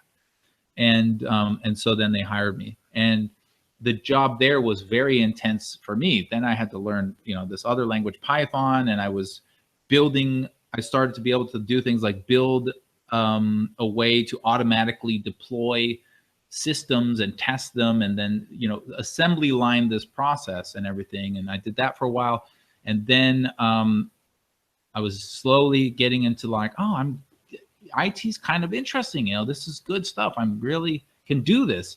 And I moved back down to LA to kind of connect to where I came from, and just because I hadn't been there in so long.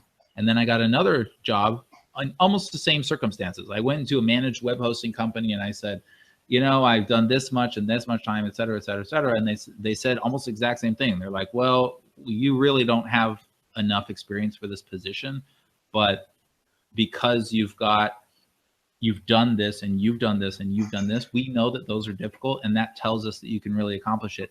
And they really liked these. That's where you went into that interview and showed them that? Yeah. And they're like, that's really cool. It shows dedication, et cetera, et cetera.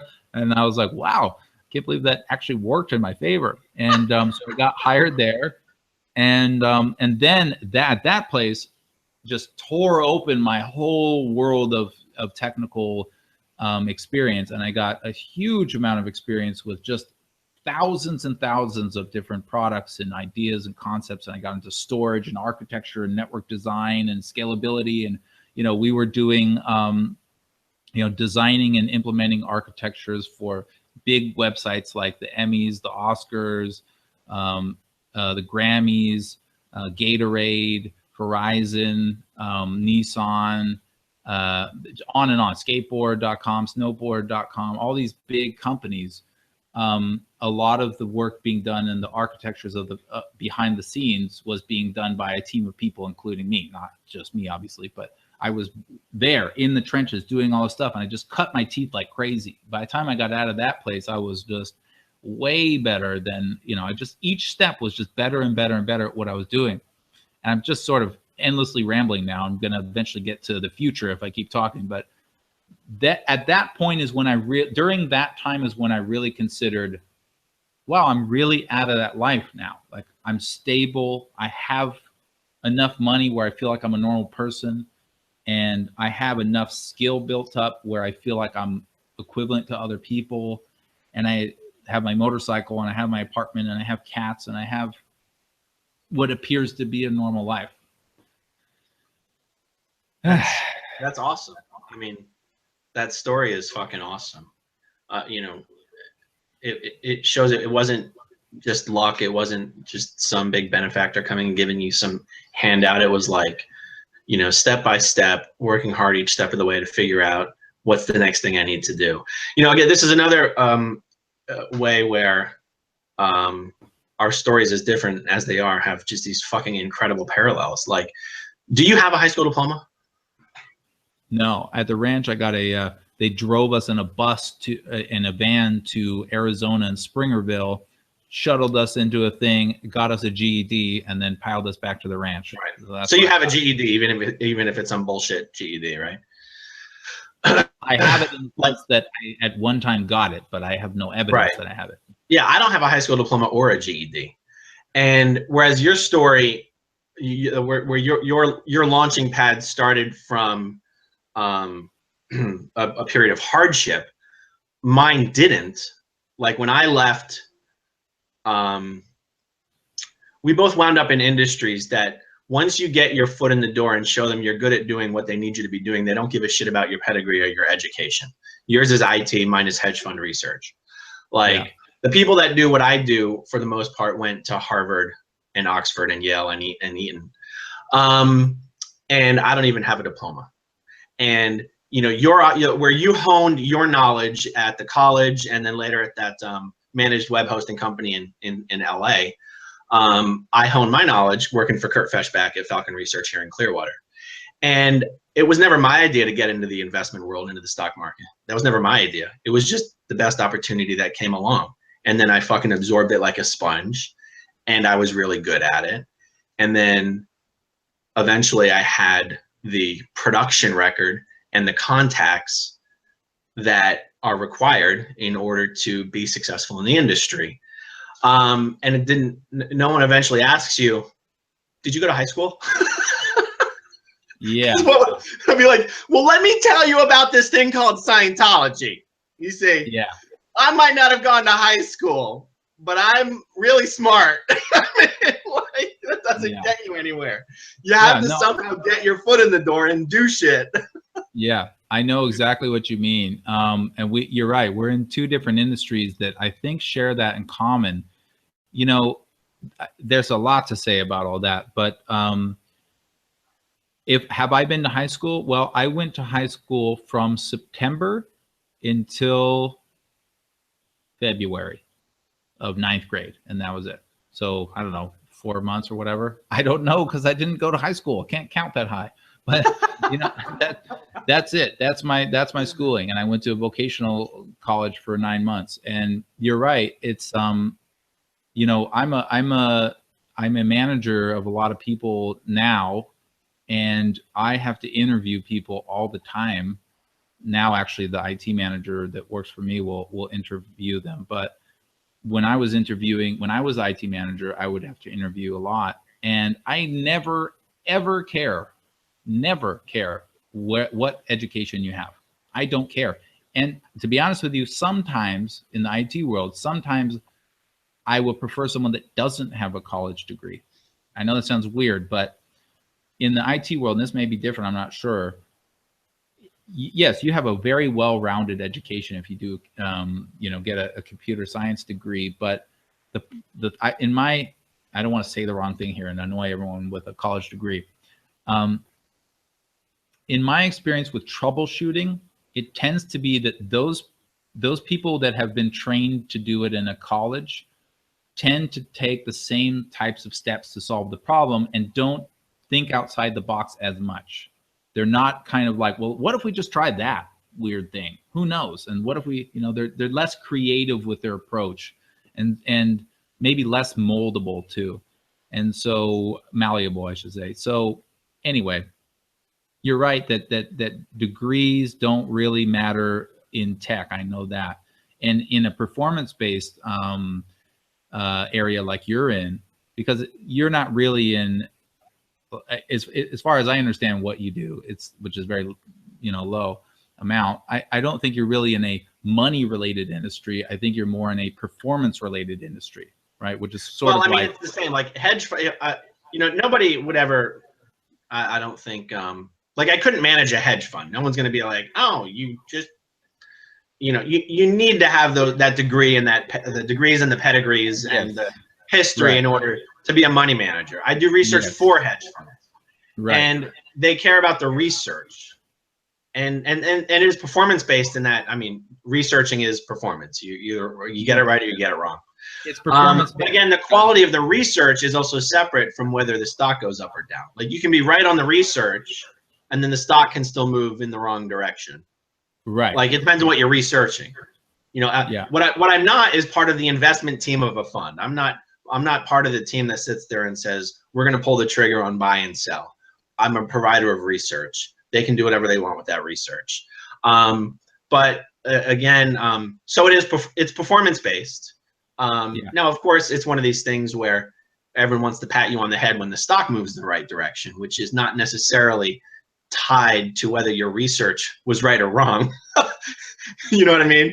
You can be right on the investment decision for the wrong reasons, and you can be wrong on the investment decision even though the research was right. Anyway, so I think I forget what your original question was about, whether it was what was your performance versus what?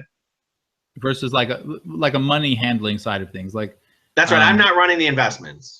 Right, and that's kind of my point, is that if you wanted to do that kind of thing, you're going to need degrees. Yes. But if you want to do a performance-based job where the question becomes, yeah, but can he do it?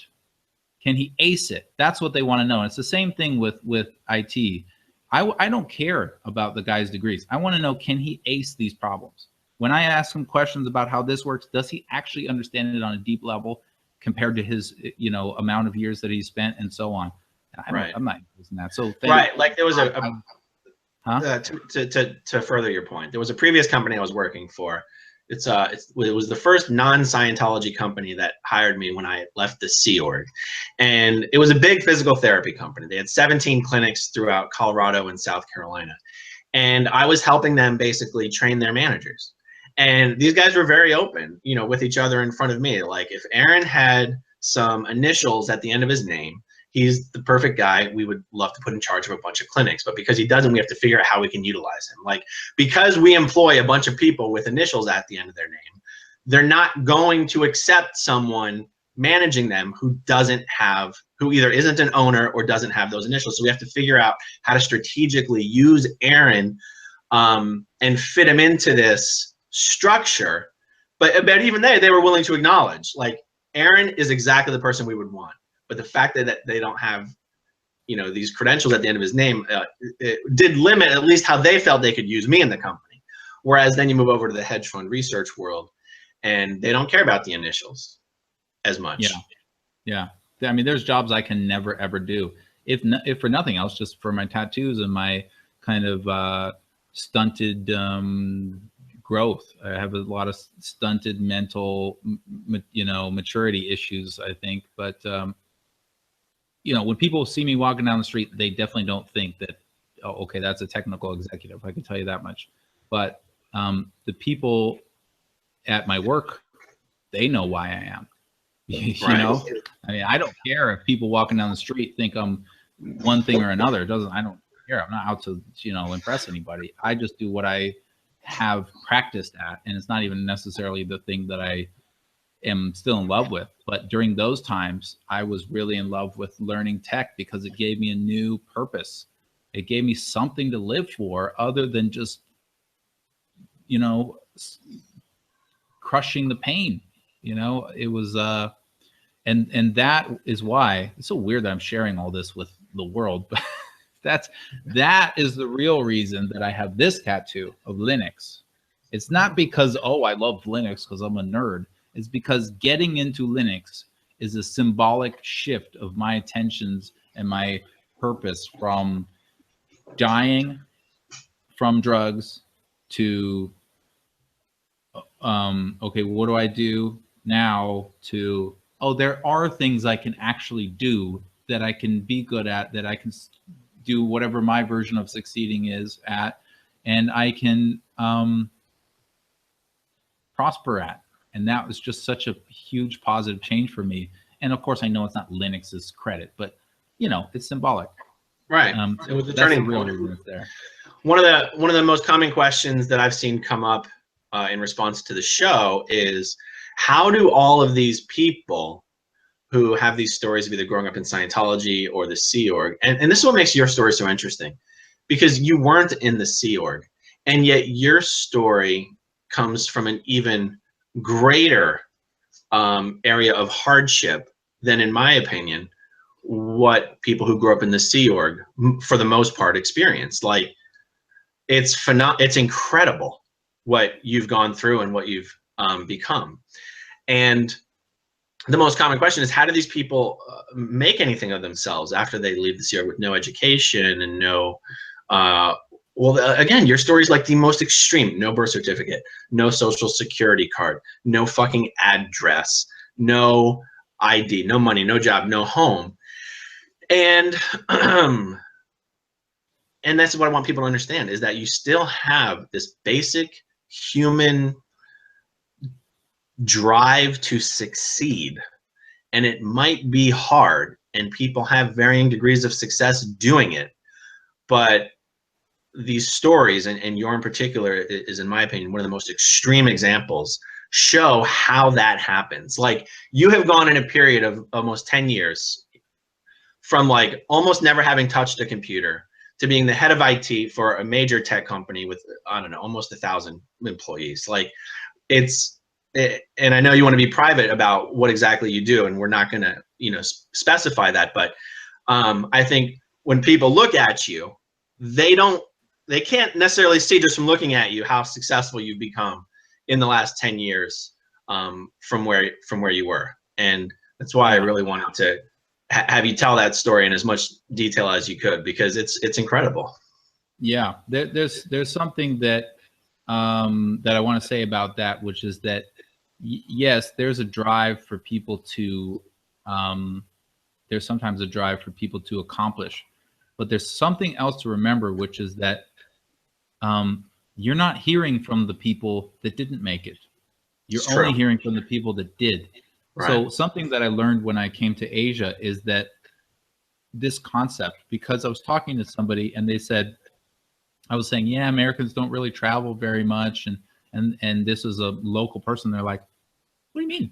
Americans travel like crazy. What are you talking about? Every American I talk to is like a traveling maniac who's traveled the world. And I explained to them, yeah, but that's because you're only meeting the people that have traveled to get to you. This is such a good point. Like, oh, I'm like, yeah, most people in America do not fly around the world all the time. And they're like, oh, I get it now. And it's kind of similar. It's kind of like if you said, wow, it's amazing that you and all your buddies, all made it. I would say, no, we didn't make it, right? People died. There's people that I know from the ranch that killed themselves. Right. They're not, I don't say one person. I'm talking about multiple kids who have killed themselves since the ranch. Kids have tried to kill themselves at the ranch, including myself. There's people that I know that were at the ranch that we have no idea what ever happened to them. No one has ever heard from them again. They're not on Facebook. They're not on, LinkedIn, YouTube, nothing. They're just gone. You can't find them anywhere. And so it's like, yeah, you don't hear from those people. You don't hear from the ones that ended up being drug addicts that are, living a real life of crime and haven't been able to pull themselves out of it. You're only hearing from the ones that by hook or by crook or by luck or by determination or whatever odds, they just ended up making it somewhere, and now you're hearing from them. So, I don't want people to think that, hey, because all this stuff has happened to me, now I'm screwed and I can't do anything. But I also don't want people to think, well, if all that bad stuff happens to people, they'll be fine. Like, no, they won't. Some people will be fine, and you'll hear from them. Right. It's a great point. Yeah. That leads me to a question that I think would be interesting to just think about here. In our last interview, I said that when I'm watching these aftermath shows, I kind of put myself in the shoes of maybe a current active Scientologist and go, okay, how would I brush this off in my mind? What would allow me to kind of ignore what I'm seeing here? And one of the things would be like, you had a show that was all about the Mace Kingsley ranches, of which there was like 4 of them over a couple decades, and then there's like 2 people on the show. If I was an active Scientologist, I could probably go, and they can only round up 2 people to bitch about the ranch. So what can you tell us about why you and Tara ended up coming forward? What made you guys decide to come forward, and what do you feel prevented other people from coming forward? And I don't mean to imply that no one else wanted to come forward, but I think you know where I'm going with this. Yeah. So Tara I mean, first of all, there's just the obvious thing. Tara messaged me about, hey, let's get in touch with this show, and she was already in touch with the show and everything. But she had just happened to message me because she knew how to get a hold of me. She doesn't know how to get a hold of the other 500 kids that were there. She just knows who she knows. So there's the first problem of not everybody watches every show. Not everybody even knows. And the people who do watch the show and try to reach out to others, they don't know everybody. So that's the first question. The first problem is there's actually so many people that you can't even know them all. Another example of that is there are people on the internet who were trying to reach out to the show to try to do an episode or tell their story about the Mace Kingsley Ranch before Tara and I ever even did it, and they never got responses because of the way that they were communicating. I mean, I saw one person was just tweeting at Leah Remini, I have a story to tell you.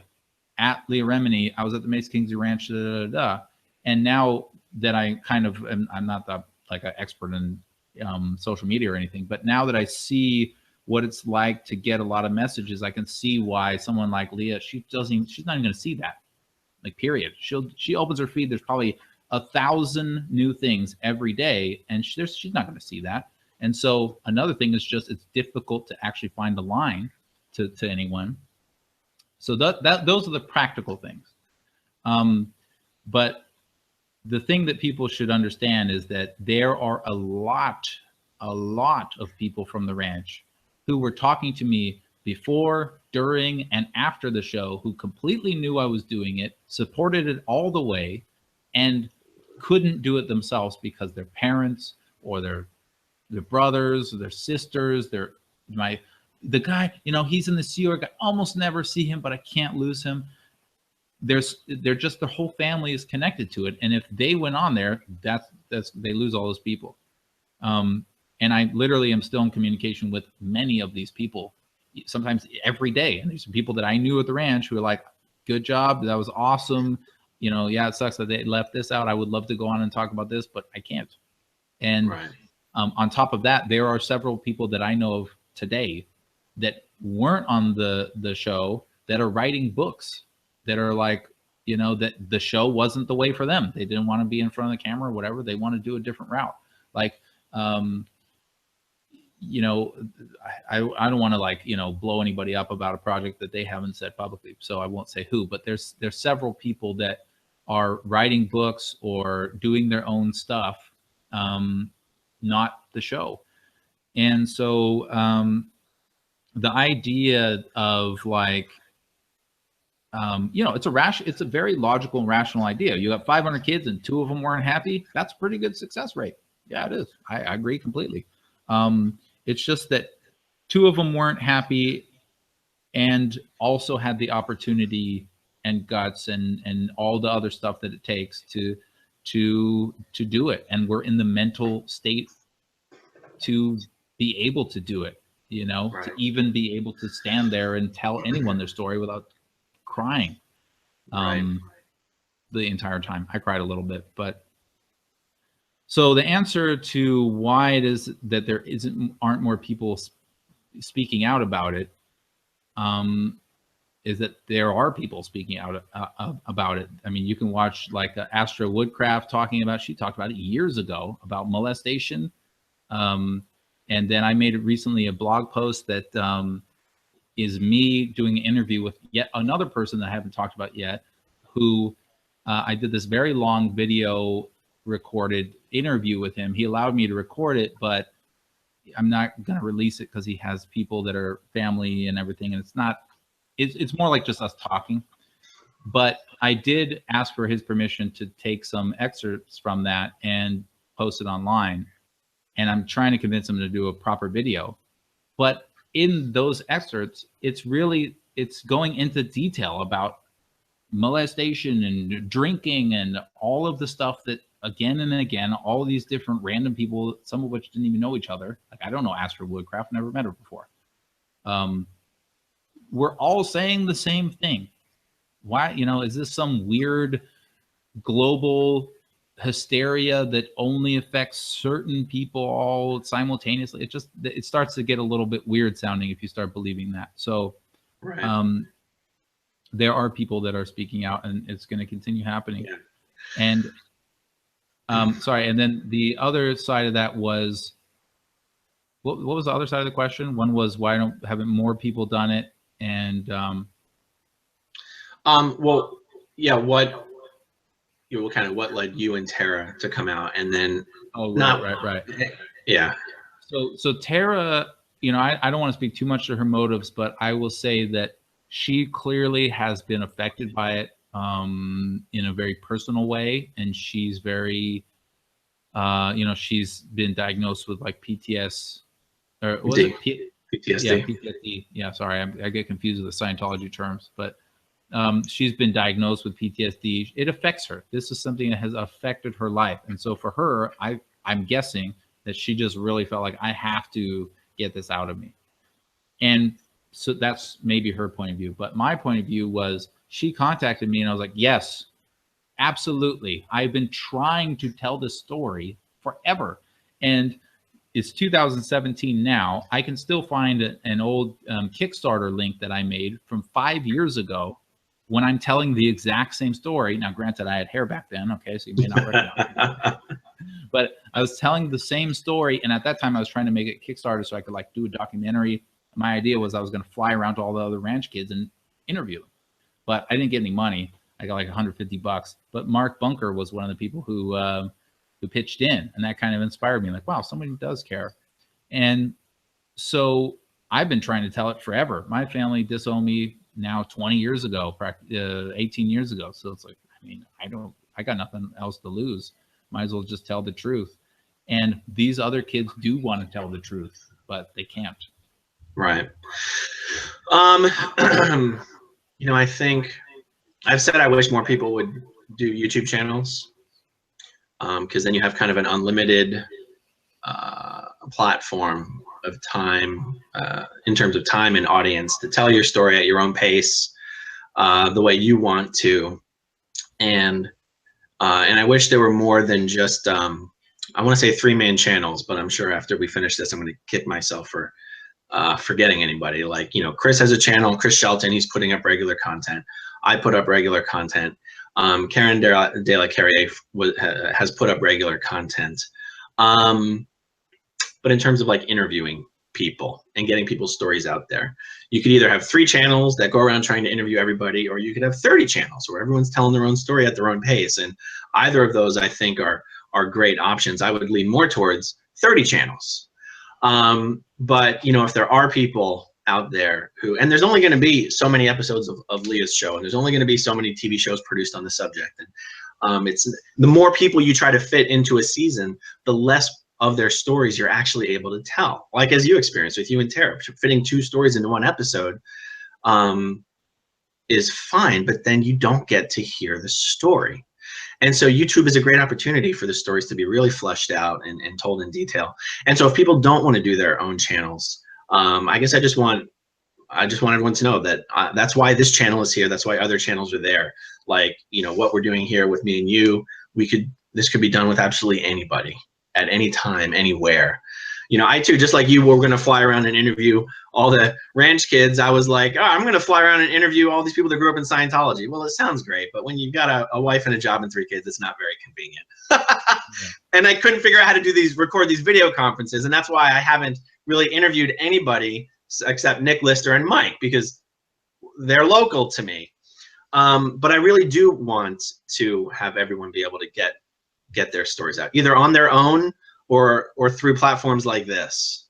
And I think people love it. People love hearing these stories from real people and understanding how does this thing called life work in Scientology, and these kids who knew nothing else. And, you know, we're trained to think about the world in this way and trained to think about themselves in this way and all that kind of shit. Anyway, your story is really one of the most incredible I've heard.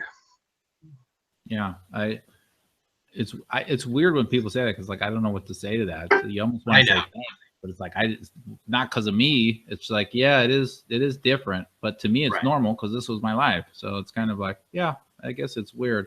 No, But I hear you. Even when you know people what I say mean? things like, "Oh, you're so brave," I'll be like, "Not really." Yeah, I mean, people. Didn't Yeah, really didn't really talk. It didn't. It's not like I went public knowing the church was going to ruin my life. They'd already ruined my fucking life. I mean, don't get me wrong. There's a level of bravery in anyone that's willing to publicly tell their story and expose themselves to a backlash or criticism. I'm not. When I say no, it wasn't really brave. I'm not trying to say people aren't brave for speaking out. I'm saying no one feels brave. That's not yeah, how this works. yeah. I think I get what you're saying. I mean, the Yeah. thing is, there's the flip side to that though is if you're watching someone's story and you want to say something to them, what are you supposed to say? So you got to say something. I mean, Right. you know, I'm fine with those messages. I think it's when people message me and say stuff, because I get that too. You know, you're very brave and stuff. I kind of like it because it makes me feel like, I don't want to say validated. It makes me feel like people care, and I should tell this story. I should write this book. I use it for fuel to write. I go, Right. you know, sorry, I can't do that. I got to write this book, you know, because Right. people want to hear it. It reminds me that people want to know. And that's really important to me because I spent so long of my life where nobody wanted to know anything about me. They didn't even care that I existed. And so getting messages from people that say, to be honest with you, anything nice is just amazing to me. I mean, even people that just say, good job, you know, to me, I'm like, wow, someone watched me. Someone listened to what I had to say, even if they didn't agree with everything I said, they still overall had a positive reaction. And that just, it's so invigorating to me. It just makes me want to write and post and expand, and just like, I need to just get this out, and just so everyone can just at least know my story, and hopefully they can learn something from it about themselves and their situation that they can find useful, and that they can connect better with their family. You know, I had somebody message me to say that she had called her mother to reconnect with her on some basic level after she saw my story. And it was like, it was on Facebook, you know, it's like, I don't know what to say to that. It's so emotional for me because it's just that alone, just one person doing that, one person calling their mother and saying, you know, thinking you were horrible to me, but I'm going to try to patch things up, and I'm going to try to just heal a little bit and just try to be okay with each other. Just that, it was worth it doing the show. Right. Unbelievable, man. Unbelievable. Well, I can hear my lawnmower man about to visit me outside my window, and that's going to make doing more difficult right now. So how about we stop it here? Each day we'll just do longer videos. Yeah, we'll just wrap around. Be doing bathroom breaks and stuff in the middle of them. All right, everybody. Well, thanks for hanging in there with us, and we'll see you again on the next one. Okay. All right. See you later, man. See you guys. Bye, everybody. Bye, everyone.